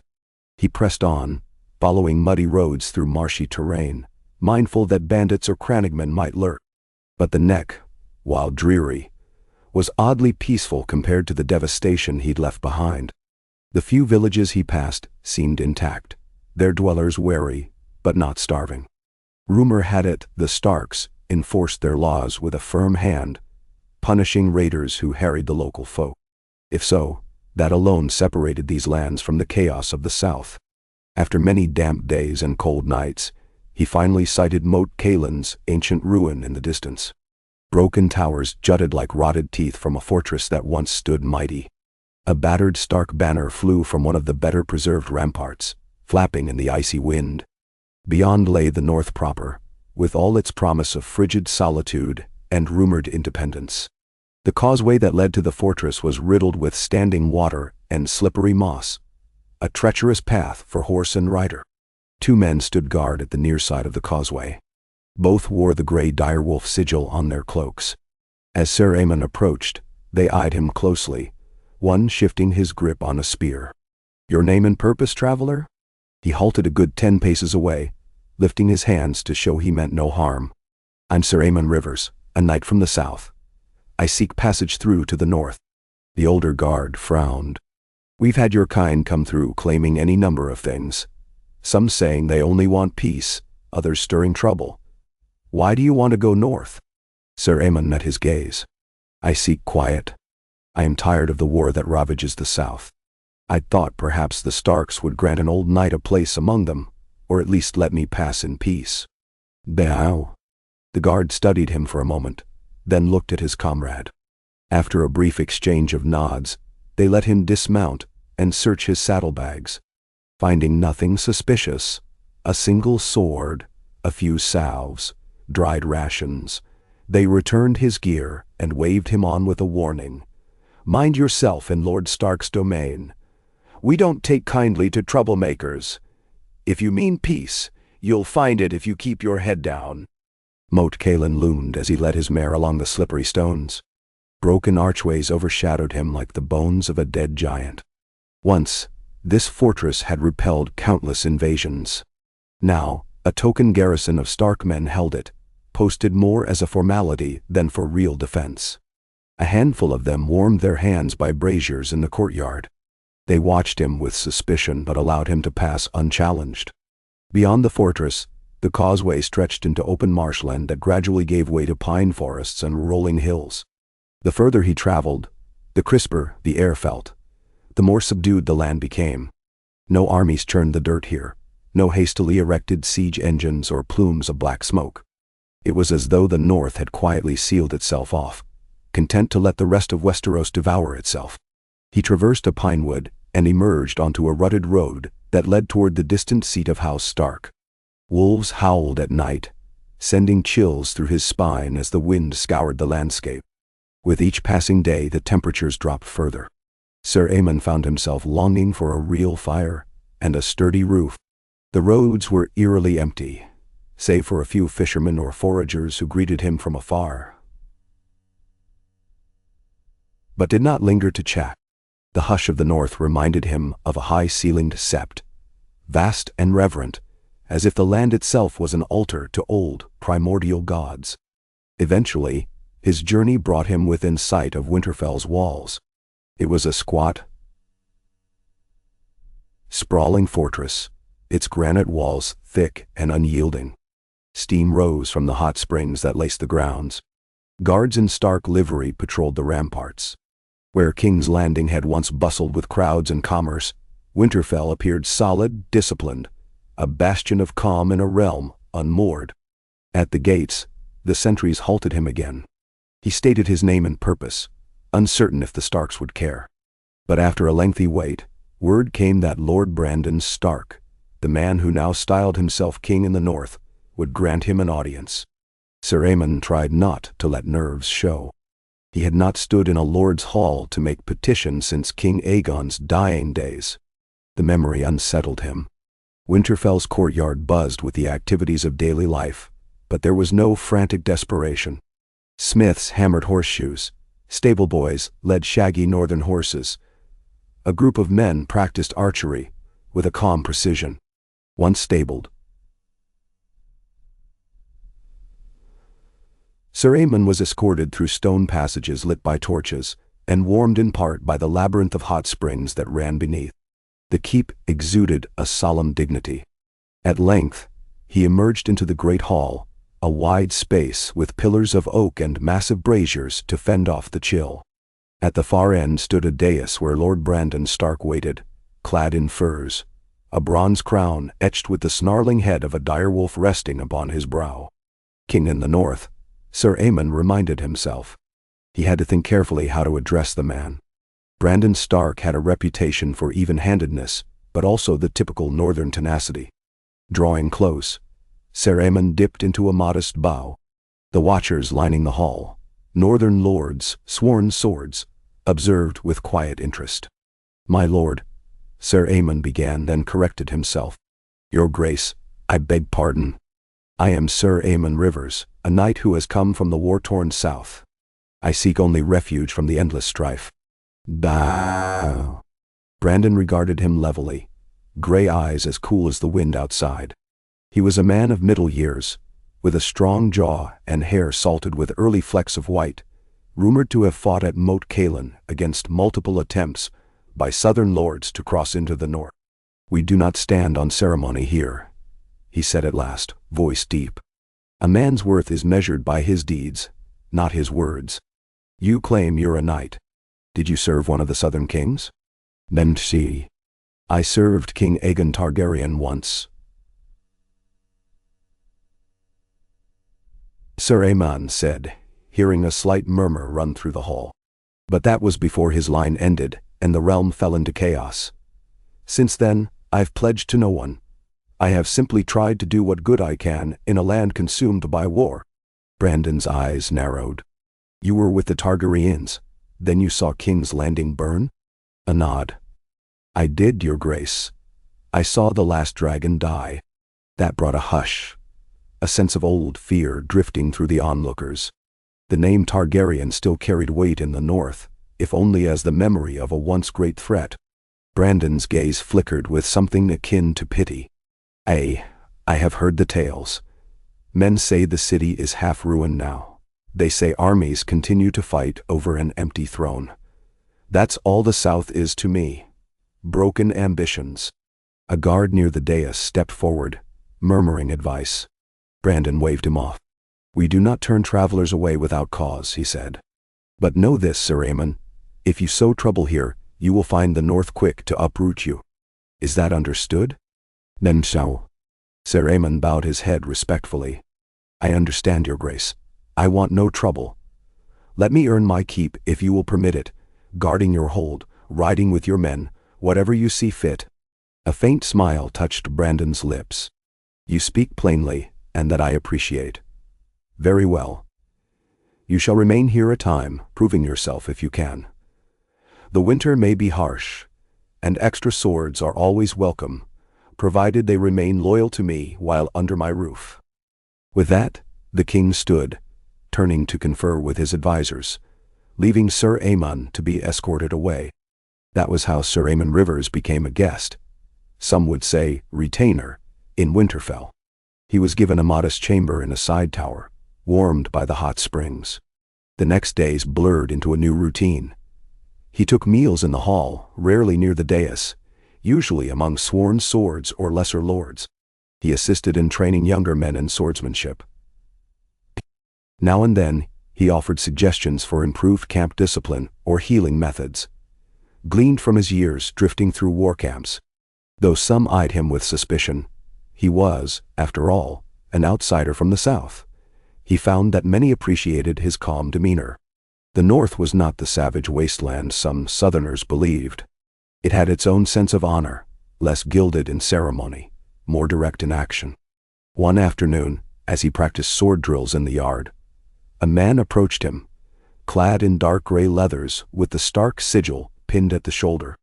This was Lord Alaric Castle, a distant cousin to the main castle line.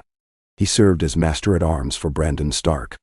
"Aemon Rivers," he said without preamble, "I'm told you saw the dragon Balerion with your own eyes." Sir Aemon lowered his sword, nodding. "I did. I was there the day he died. Why do you ask?" Castle's eyes gleamed with curiosity. "I've heard so many stories. Some say the beast was as large as the Red Keep itself. Others claim men attacked him by the thousands. I want the truth." Sir Aemon exhaled, memories swirling of that final day in King's Landing. He spoke quietly, describing the rampage, the swirling fire and screams, how Balerion tried to fly but collapsed under a hail of arrows and bolts. Castle listened intently, as though devouring every detail. When Sir Aemon finished, the master-at-arms looked at him in somber reflection. "My father always said that if the Targaryens ever turned north, we'd have to yield or burn.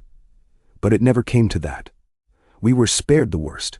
Hearing your tale, I feel a strange pity for that monstrous creature, and for the realm that lost something so powerful." Sir Aemon thought back to that day, the grief and the horror intermingled. "I share that feeling," he replied. "Power can be a double-edged blade. But yes, it was something beyond mortal ken." "Dandy."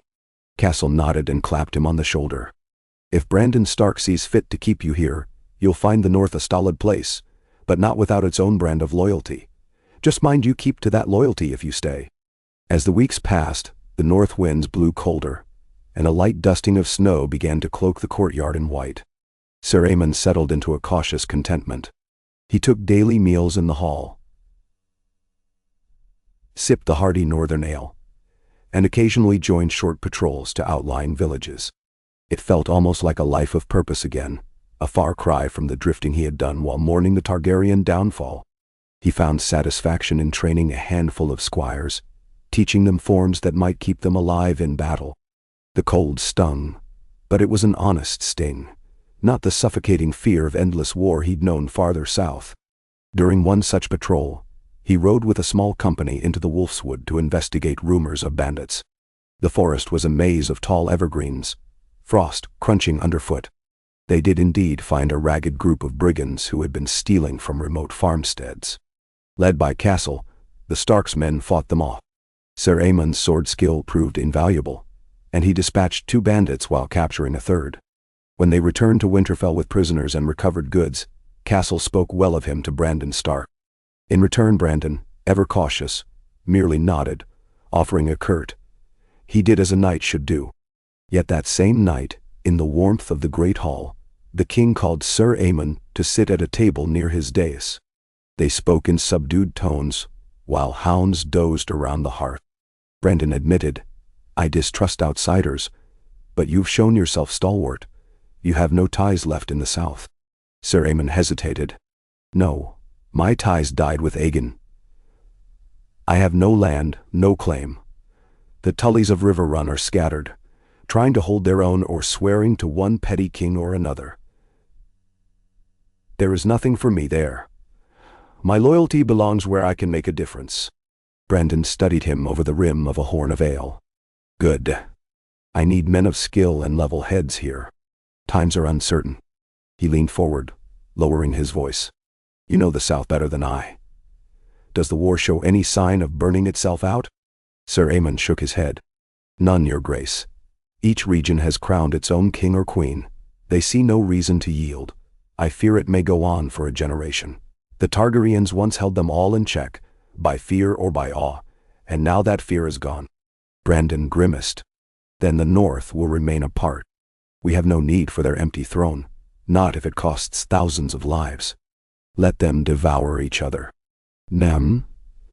For a time, that appeared to be the North's unspoken strategy. The gates remained open for merchants. Trade in furs, iron and fish continued with some of the less violent southern enclaves. But the North did not send armies or engage in the shifting alliances. Perhaps because they had learned from the days of Torrhen Stark, the king who knelt to Aegon, that preserving their people was worth more than pride. Or perhaps because the memory of Dragonfire haunted them still. Either way, life at Winterfell continued in a quiet rhythm. That winter proved harsher than Sir Aemon expected. Snow piled high in the courtyards. The springs kept the inner wards from freezing entirely, but the outer walls bore sheets of ice. Wolves howled nightly beyond the walls, and sometimes the watchers glimpsed flickers of glowing eyes in the tree line. Supplies stretched, but did not break. Each day, large kettles of stew fed the keep's inhabitants, thick with carrots, onions, and the occasional chunk of venison.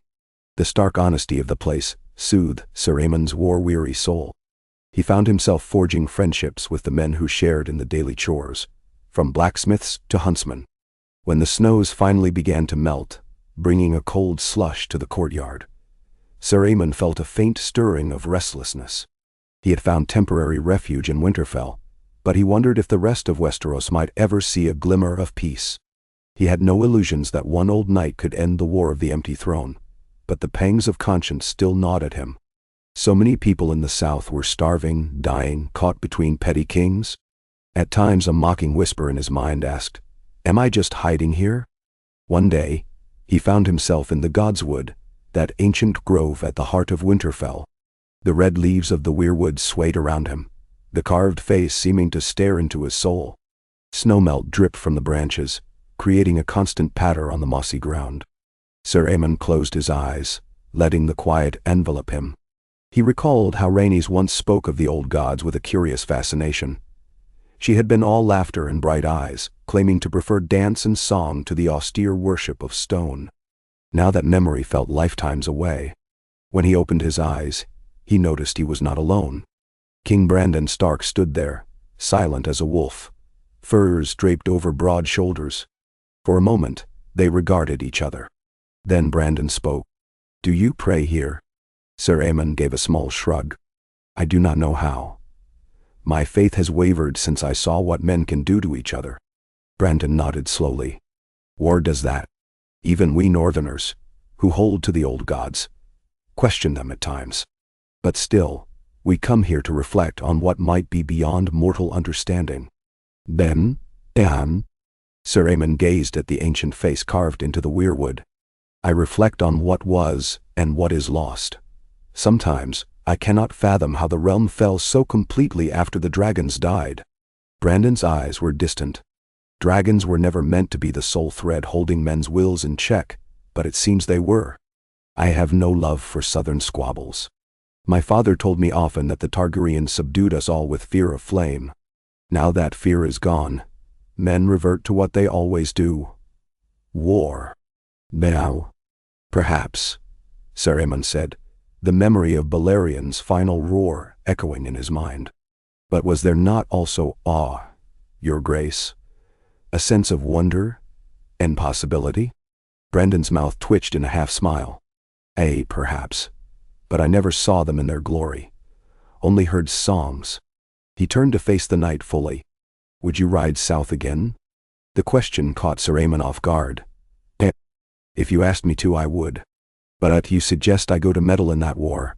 No single man can broker a peace among a dozen claimants." "Then shall." Brandon studied the swirling patterns in the weirwood bark. "Our scouts say the Lannisters and Tyrells are locked in a deadly dance, each seizing towns and holdfasts in turn, leaving devastation. The Stormlands and Dorne ravage each other's border. The Riverlands remain a patchwork. It doesn't end. But the North cannot remain blind forever. We trade with some of those regions. Their chaos bleeds outward." Sir Aemon realized that the king in the North might be weighing whether an intervention of some sort was necessary to protect northern interests. "Your Grace, if you marched south, you'd be drawn into a quagmire. Brandon glanced at him, eyes cool. We're not fools. We won't march lightly. But there may come a day when we must push back, if a strong southern faction threatens us, or if the bloodshed escalates to something that endangers all. War has a way of creeping across borders, like wolves searching for the weakest prey. Now. Sir Aemon nodded, understanding the precarious balance.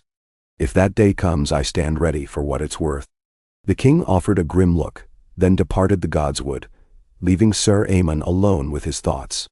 Over the following weeks, the night sensed a shift in Winterfell's atmosphere. Patrols were sent farther south. Ravens flew in and out more frequently. Brandon Stark's council spent hours behind closed doors. Whispers circulated among the courtiers. Our trade ships out of White Harbor were seized by a self-styled King of the Trident, or Lannister men have begun scouting the Neck. Tensions rose even in this cold bastion of calm. Then, one chilly morning, a party of riders arrived bearing the banner of House Manderly, a silvery merman on a field of dark green. They sought immediate audience with King Brandon. Rumor spread through the courtyard that a fleet from the Iron Islands had sacked a Manderly trading vessel and threatened the coast. The Ironborn had apparently crowned their own king of salt and rock anew. A familiar cycle, yet another faction laying claim to sovereignty and spoils. If left unchecked, they might raid up the White Knife, harrying northern lands just as the Lannisters harried the Reach. Sir Aemon watched from the courtyard as Brandon Stark, flanked by advisors, listened to the Manderly emissaries. The discussion grew heated, though out of earshot. The Manderly men wore grim, pleading expressions. They wanted swift retribution, a show of northern might to deter further Ironborn raids. Brandon seemed reluctant, as if weighing the risk of opening a southern front. When the meeting ended, the Manderly party departed with their horses at a gallop, heading back to White Harbor. Brandon lingered on the steps, staring at the horizon as if he could already see sails of reavers on the water. Over the next days, a flurry of preparations overtook Winterfell. Horses were readied, men armed, supply lines arranged. Brandon had made the choice to defend the northwestern coasts. He mustered a modest host, intending to march to White Harbor, and from there repel or punish the Ironborn's incursion. The War of the Empty Throne had come knocking on the North's door in the form of Greyjoy longships. Sir Aemon found himself included in the muster, assigned to ride under Castle's banner. He understood the king's logic. If the Iron Islands believed the North was too isolated or timid to strike back, they would continue to prey on northern shipping. A strong demonstration of force could spare them ongoing raids. And yet, something gnawed at him. This was the very sort of creeping entanglement Brandon had hoped to avoid. War had a way of spreading. On a crisp dawn, the host set forth. Sir Aemon rode near the front ranks, breath curling in the cold air. Snow still rimed the roads, though the worst drifts had melted. Their column consisted of hardy northern infantry, light cavalry, and a retinue of knights, few in number, for the North did not hold chivalry in the same esteem as the South, but enough to stiffen the line. Brandon led them, crowned in bronze, cloak snapping behind him. Faces were grim, resolved. They traveled east, aiming to link with more Manderly forces along the way. The journey took them through rolling hills and thick pine forests. Villagers stood by the roadside, cheering or bowing in respect. When they reached White Harbor, Sir Aemon was struck by the city's activity. Tall walls protected a bustling port. Ships docked in the harbor or at anchor. The Manderlys had also mustered men, though they looked more prosperous than the average soldier in the war-torn South. This was still the North, but a wealthy corner of it, dealing in fish, lumber, and trade goods. Merman banners rippled in the wind over the gates. Lord Wyman Manderly, an older man with a belly shaped by good living, greeted Brandon with relief. "Your Grace, we feared we'd stand alone against the Ironborn.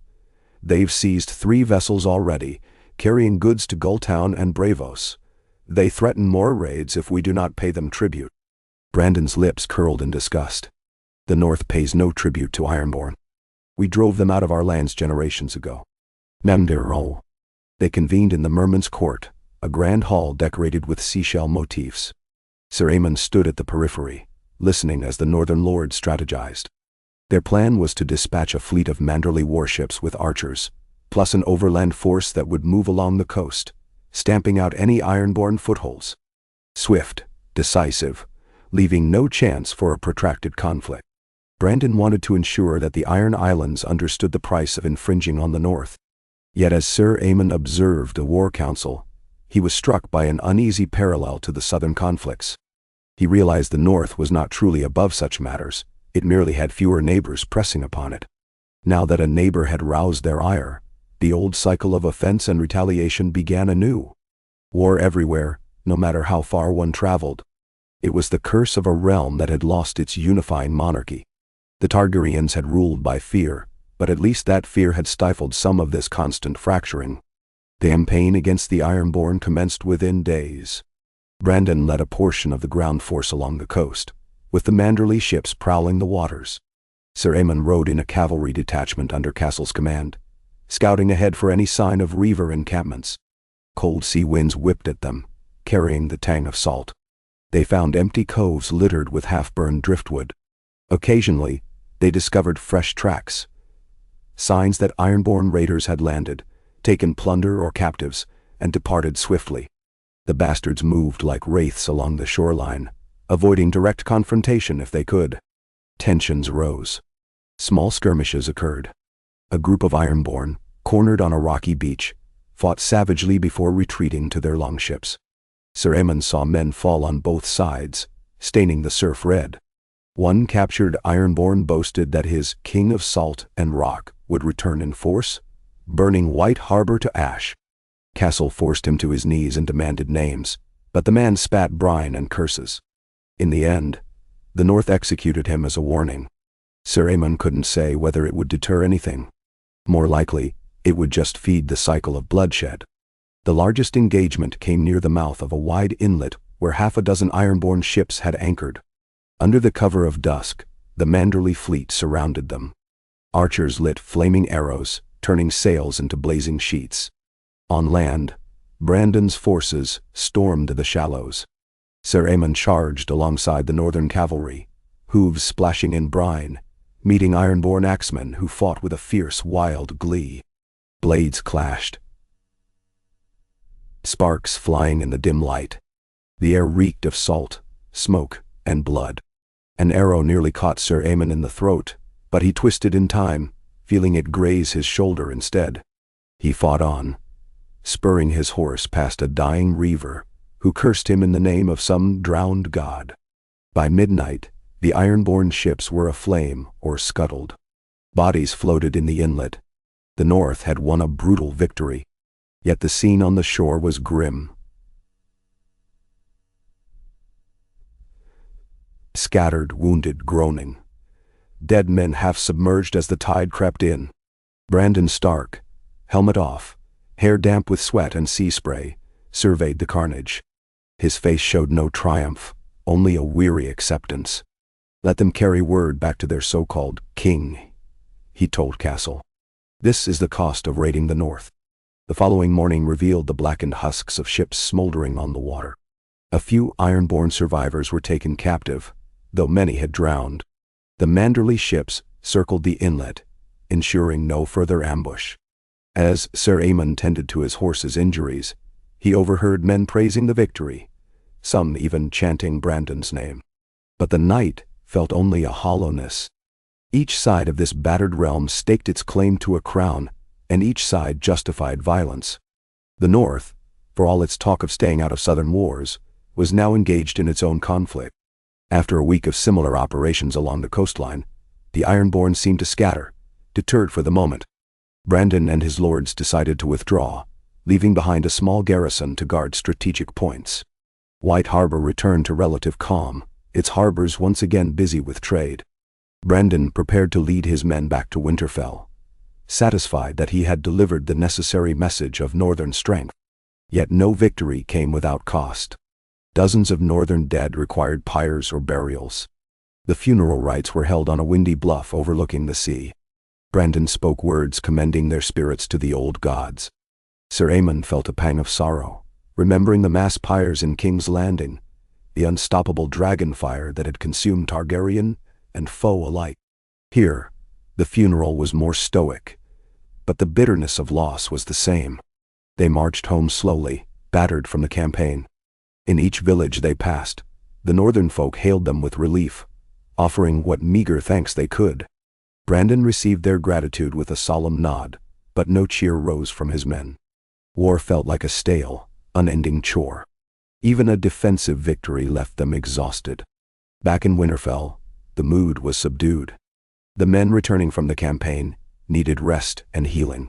Brandon's queen, Lady Cybele, a woman as tall and stern as any northerner, welcomed him in the courtyard with a few soft words. Sir Aemon saw in her eyes both pride and worry. She knew war had a habit of coming back. The southern ravages might eventually creep up the neck in some new form, or the Ironborn might gather for a larger incursion next year. No throne existed to quell it all. If the Targaryens had not died out, if the dragons still soared, perhaps Westeros would not be so fraught with petty kingdoms. But that was a dream long gone. In the weeks following the return, Sir Aemon considered whether he should remain in the north indefinitely. Brandon had paid him for his service with a small purse of silver stags, and offered him a place among Winterfell's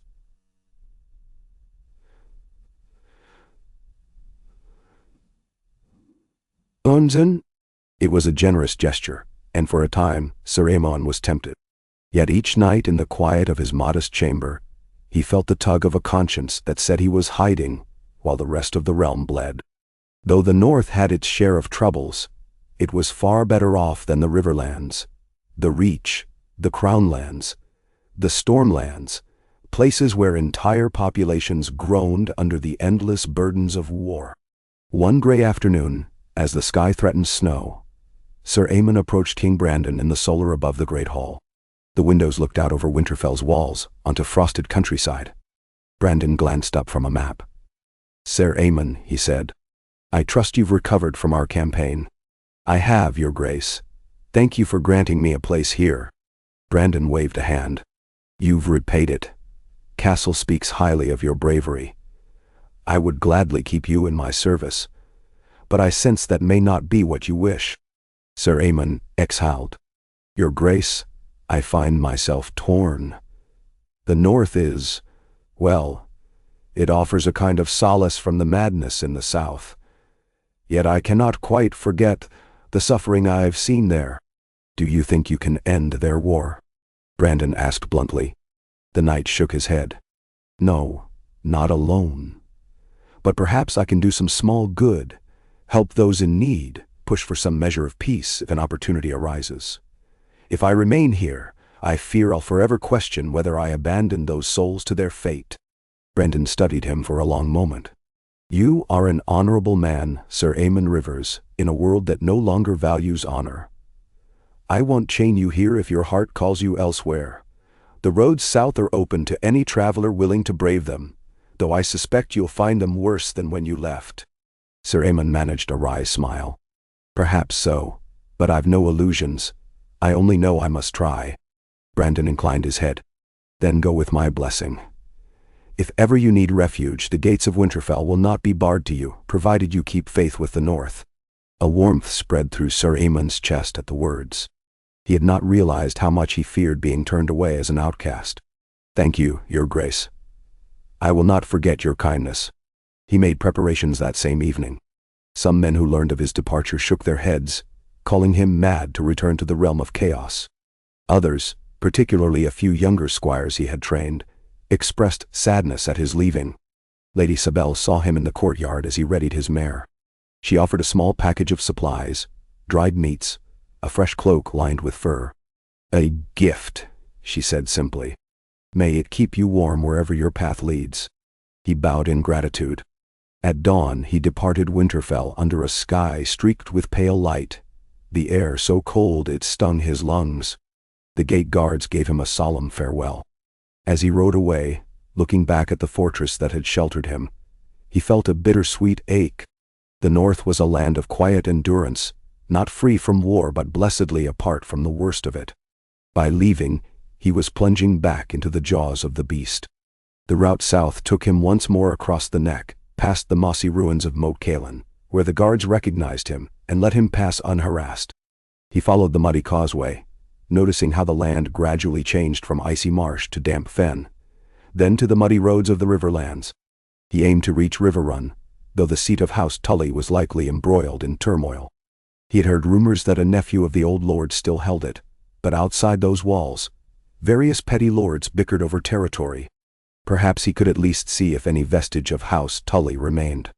For several days, he saw few travelers. The countryside seemed hushed, as if expecting some new wave of devastation. He stayed the nights in abandoned holdfasts, or under the boughs of ancient oaks, the cold wind howling.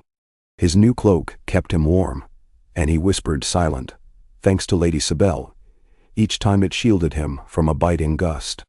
When he finally spotted a hamlet with a handful of thatched roofs, he hoped for fresh supplies.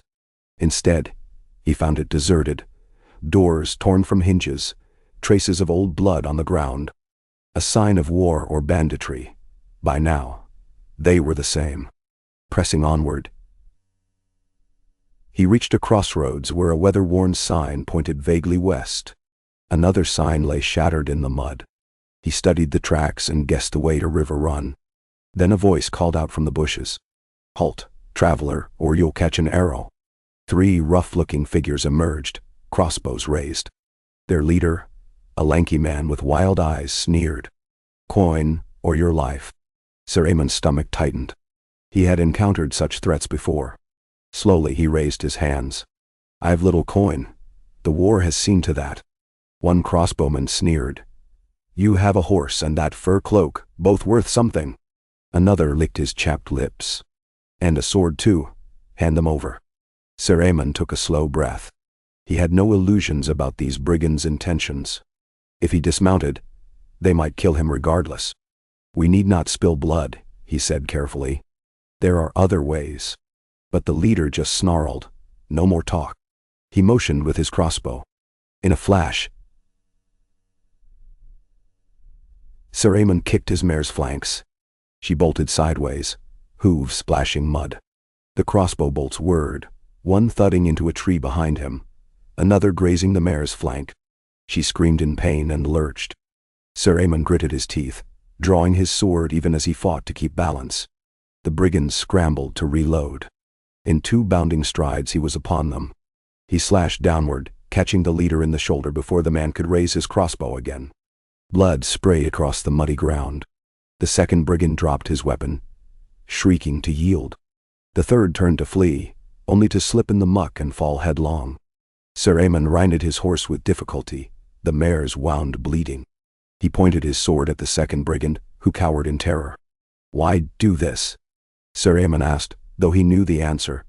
Desperation, a realm in chaos, no law to govern them. With a grimace he said, "Run, and do not let me find you preying on travelers again." The brigand needed no second invitation,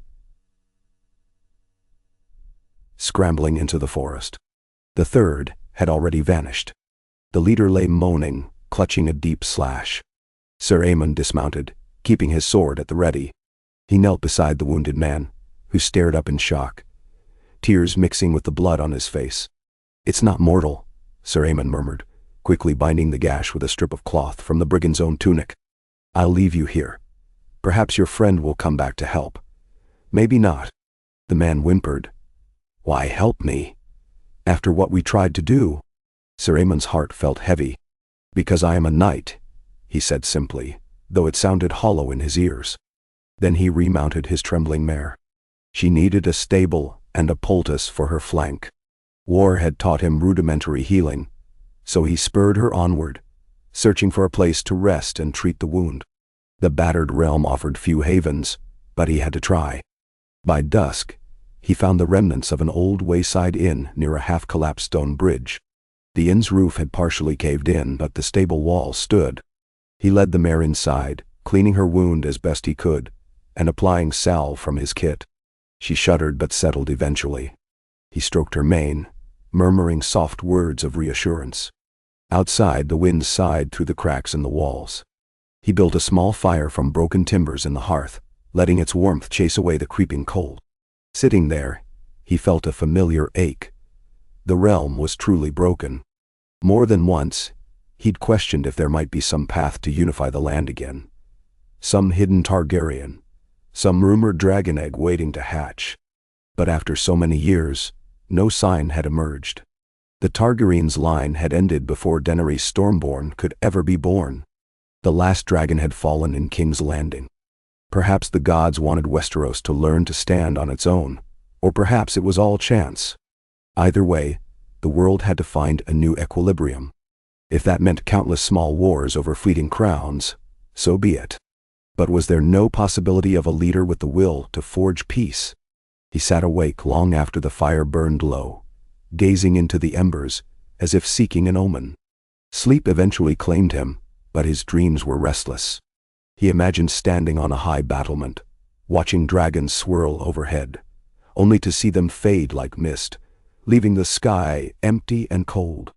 He woke with a start, heart pounding, the echo of a roar lingering in his ears. Dawn light seeped through the broken roof. The world outside was still the same, scarred, uncertain, waiting for answers that would not come. He fed and watered the mare, relieved her wound had not festered overnight. Then he remounted, following the road toward River Run. Along the way, he encountered more signs of battle, destroyed barns, burnt fields. A group of ragged refugees walked in the opposite direction, leading a donkey cart piled with their possessions. An older woman among them paused when she saw Sir Aemon, dropping to her knees as if he might be a lord with the power to help.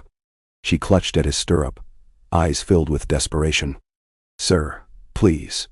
We've nowhere to go. The lords are fighting again. They took our home, killed the men, set the fields alight. We have no coin, no food." He dismounted, rummaging through his saddlebag. He had only a little food left, some dried meat, a small pouch of oats for the mare. Still, he found a bit of hard bread and passed it to the woman, apologizing for not having more. Tears of gratitude streaked her muddy face. Her child peered at him with hollow eyes. "You're the first knight we've seen not to turn us away," she whispered. "Bless you." Sir Aemon felt an old pang of guilt. What good was a knight's vow when the realm itself had crumbled? He offered them directions to an abandoned stable a league back, though he knew it was hardly a real solution. They parted ways, the small group continuing north, he continuing south. Long after they vanished into the distance, he kept seeing the woman's pleading eyes in his mind. That evening, he forded a shallow stream, and finally saw the silhouette of River Run's high walls on the horizon. The fortress perched at the confluence of the Red Fork and the Tumblestone, as proud as ever, though the surrounding lands showed the scars of war. He glimpsed blackened farmsteads and half-sunken bodies near the riverbank. An army must have besieged the castle or fought in its environs. By the time he reached the drawbridge, dusk was falling. Guards hailed him from atop the gatehouse. "Who comes?" they shouted. "Aemon Rivers, sworn knight once of House Tully, come seeking audience," he called up, hoping they had not changed all allegiances. There was a long pause, then muffled discussion. Finally, the portcullis rose. A smaller postern opened, and a guard with a lantern gestured him in. Once inside the walls, Sir Aemon noticed how deserted the courtyard seemed. A few stable hands hurried up to tend his mare, but otherwise the place felt subdued, a fortress on edge. The guard said, "You're Tully kin, by your name?" "A bastard of that line. I once served old Lord Edmund. Is his house yet in command here?" "Then?" The guard grimaced. "His nephew, Lord Humphrey Tully, holds River Run. He's had to fend off the Lannisters, the Freys, and any number of claimants who fancy themselves overlords of the Trident. We have no illusions these wars will end soon." They led him through torchlit corridors to a receiving chamber where Lord Humphrey Tully awaited. Sir Aemon recognized him faintly. A man perhaps in his mid-30s, with the auburn hair typical of Tully's, though it was streaked with gray at the temples. Weariness lined his face. He wore no crown, only a simple doublet embroidered with the Tully trout. When Sir Aemon bowed, Humphrey eyed him warily. "Aemon Rivers, I recall your name from my uncle's days. You vanished after the Targaryens fell? Where have you been?" Sir Aemon recounted his travels briefly. King's Landing's horror, his wandering among broken armies, the respite in the north. Humphrey listened, expression grave. We've endured endless strife here, with each petty king clawing for the trident. I have no mind to call myself a king, but I also refuse to bend the knee to every upstart who marches on our gates. Our farmland is scorched. The small folk starve. They beg me for relief I cannot provide. And Sir Aemon spoke carefully. Is there no coalition among the river lords? You might unify enough support to drive out foreign claimants. Humphrey's eyes flashed with frustration. If only it were that simple. The Blackwoods and Brackens hate each other more than any outside foe. The Freys care only for coin and the advantage of their bridge. Others posture as if they might name themselves king of the trident. It's all doomed to bickering. We hold out here at River Run because we must, and if we ally with one faction, we invite the wrath of another. Then if Sir Aemon recalled the battered Bracken camp, the tension in the Riverlands. No wonder Humphrey felt trapped. What do you intend then, my lord? I intend to survive, Humphrey said curtly. If the realm had a rightful king, we might swear fealty as we did to the Targaryens. But the Targaryens are gone. So, we hold, and hold, and hold. Sir Aemon heard the despair behind those words. He thought of King Brandon Stark, secure in the north, and realized the difference here was that the Riverlands sat in the middle of the storm, battered from all sides. My lord, if I can be of service, I offer my sword. I have no illusions about restoring order, but if I can help protect your people. Humphrey slumped in a chair, letting out a weary laugh. You're one man, but a man of experience, I grant you. Perhaps the small folk can use your aid more than I. My knights are spread thin, defending what farmland we can. If you wish to ride out and protect them from bandits or invaders, do so. I can spare you a few men if needed. And so it was that Sir Aemon once more found himself engaged in an unending defensive struggle. Over the next weeks, he led small patrols around the region, warding off brigands, chasing away opportunistic mercenaries who thought to pillage unprotected villages. They seldom faced large battles, but the tension was constant. The farmland was a patchwork of ruin. He saw families living in half-burned huts, scrounging for seeds to plant. He saw corpses in the river, drifting downstream from some distant skirmish. Another year, another season of fruitless war. At times, he rode alone, scanning the horizon for columns of smoke that signaled trouble. He rarely encountered actual armies. Those were locked in bigger engagements nearer the Crownlands or the Westerlands. But the war had unleashed smaller predators. He thought of the way the Targaryens had soared overhead, cowing such petty pillagers with the very idea of dragonfire. Now no such deterrent existed. Law was only as strong as the nearest lord's men-at-arms. One afternoon, while resting beside a creek, he heard a distant roar. His heart skipped, the old reflex from the days when a dragon's call would echo across the sky. But of course, no dragon soared in these skies. It was only the rumble of thunder from an approaching storm. Rain soon pelted him, turning the roads to muck. He pressed on, the fur cloak from Lady Sibel drenched, his mare plodding miserably. Eventually, he reached a hamlet that had become a makeshift refuge. Dozens of displaced small folk gathered there, living in lean-tos and battered huts. A local septon did his best to distribute turnips and barley from a small storehouse. Seeing a night approach, the people flocked around, some pleading for help. The septon, a thin man with trembling hands, told Sir Aemon that brigands had raided them thrice in a month, stealing what meager supplies they had. Sir Aemon arranged a watch rotation, taught the able-bodied men how to form a rudimentary shield wall. He left them a few tips on how to fortify the perimeter. But as he finished, a thought flickered. I am but one man. Once I move on, the brigands may return in greater force. The entire realm cannot rely on traveling knights to solve its problems. That was the monarchy's job once, at least in theory, to unify and protect. That night, he slept on a pallet in the sept, the stone walls echoing with the coughs of the sick. A single candle flickered on the altar. In the dimness, he prayed not to the seven or the old gods, but to a vague presence, maybe the memory of the Targaryens, or perhaps to fate itself. He prayed for some respite for these people, for a glimmer that the realm could find unity again.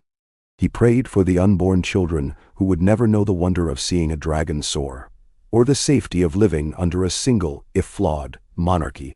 He prayed for himself, that he might not be crushed by the endless wave of sorrow. No answer came.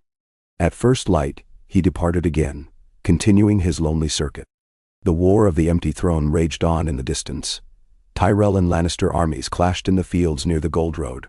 The Stormlands and Dorne locked each other in stalemate. The Vale remained aloof behind the Bloody Gate, the North behind the Neck, and the Iron Islands lurked with new reavings. Day after day, rumor carried tales of fresh horrors. The sacking of a Reach village, the taking of a western castle, the betrayal of a petty lord who changed sides for gold. On and on it went, as if Westeros had become an endless tapestry of violence. Yet amid it all, Sir Aemon occasionally witnessed small acts of kindness, villagers sharing scarce food, an old knight refusing a bribe to stand aside, a septa traveling the roads to nurse the wounded. These flickers of decency reminded him that not all was lost. People still yearned for peace, for a realm that might care for them rather than consume them. Even so, the question remained, who could lead them to that peace? Seasons turned again. Another harvest threatened to fail in the Riverlands, battered by raids and unpredictable weather. Riverrun itself endured, but the region around it lay wasted. Sir Aemon's own hair had grown streaked with gray. His body ached from countless miles on horseback. Still, he pressed on, refusing to yield to despair. He had not found a single path to unify the land, nor any living Targaryen to reclaim the throne. But maybe, in the quiet corners of the realm, he could ease a fraction of the suffering. One autumn evening, as leaves turned golden near the Red Fork, he paused on a ridge overlooking a broad sweep of farmland. Most fields lay fallow now, or newly scorched from a recent clash. Smoke coiled from the remains of a distant hamlet. The sky bled crimson at the horizon, reminiscent of dragonfire. He closed his eyes and recalled how once the three heads of the dragon soared across Westeros, forging a single crown. That dream had died with Aegon's fever-stricken heirs, with Rhaenys and Visenya, with Balerion's last roar in the ruins of King's Landing. Would the realm ever know a queen like Daenerys Targaryen, or a king like the rumored Prince Rhaegar, had fate not intervened? Perhaps they would have led Westeros to a different destiny, one shaped by dragons and the fierce will of Valyrian blood. But that was not the world Sir Aemon inhabited. Here, no Targaryen child survived to claim the throne, no dragon egg cracked open to greet a new generation. Instead, scattered kings waged endless war, and an aging knight traveled from place to place, fighting smaller evils wherever he could. As the sun dipped below the horizon, Sir Aemon remounted. The sky darkened, studded with early stars. He breathed in the cool air. He realized that though the realm's story might continue to spiral in conflict, his own role was but a small thread in a vast tapestry. Yet sometimes, a small thread could make a difference to those in its immediate reach. If no grand monarchy would save them, perhaps the kindness of an individual knight could, at least for a moment, stave off the darkness. It was a faint hope, but a hope nonetheless. He turned his mare toward the road, the final glimmer of daylight fading behind him. His watch had not ended. In a shattered realm bereft of dragons, in a land where no Targaryen legacy remained, he would ride on, quietly upholding a vow to protect the innocent and serve the greater good, even if the realm itself seemed incapable of healing.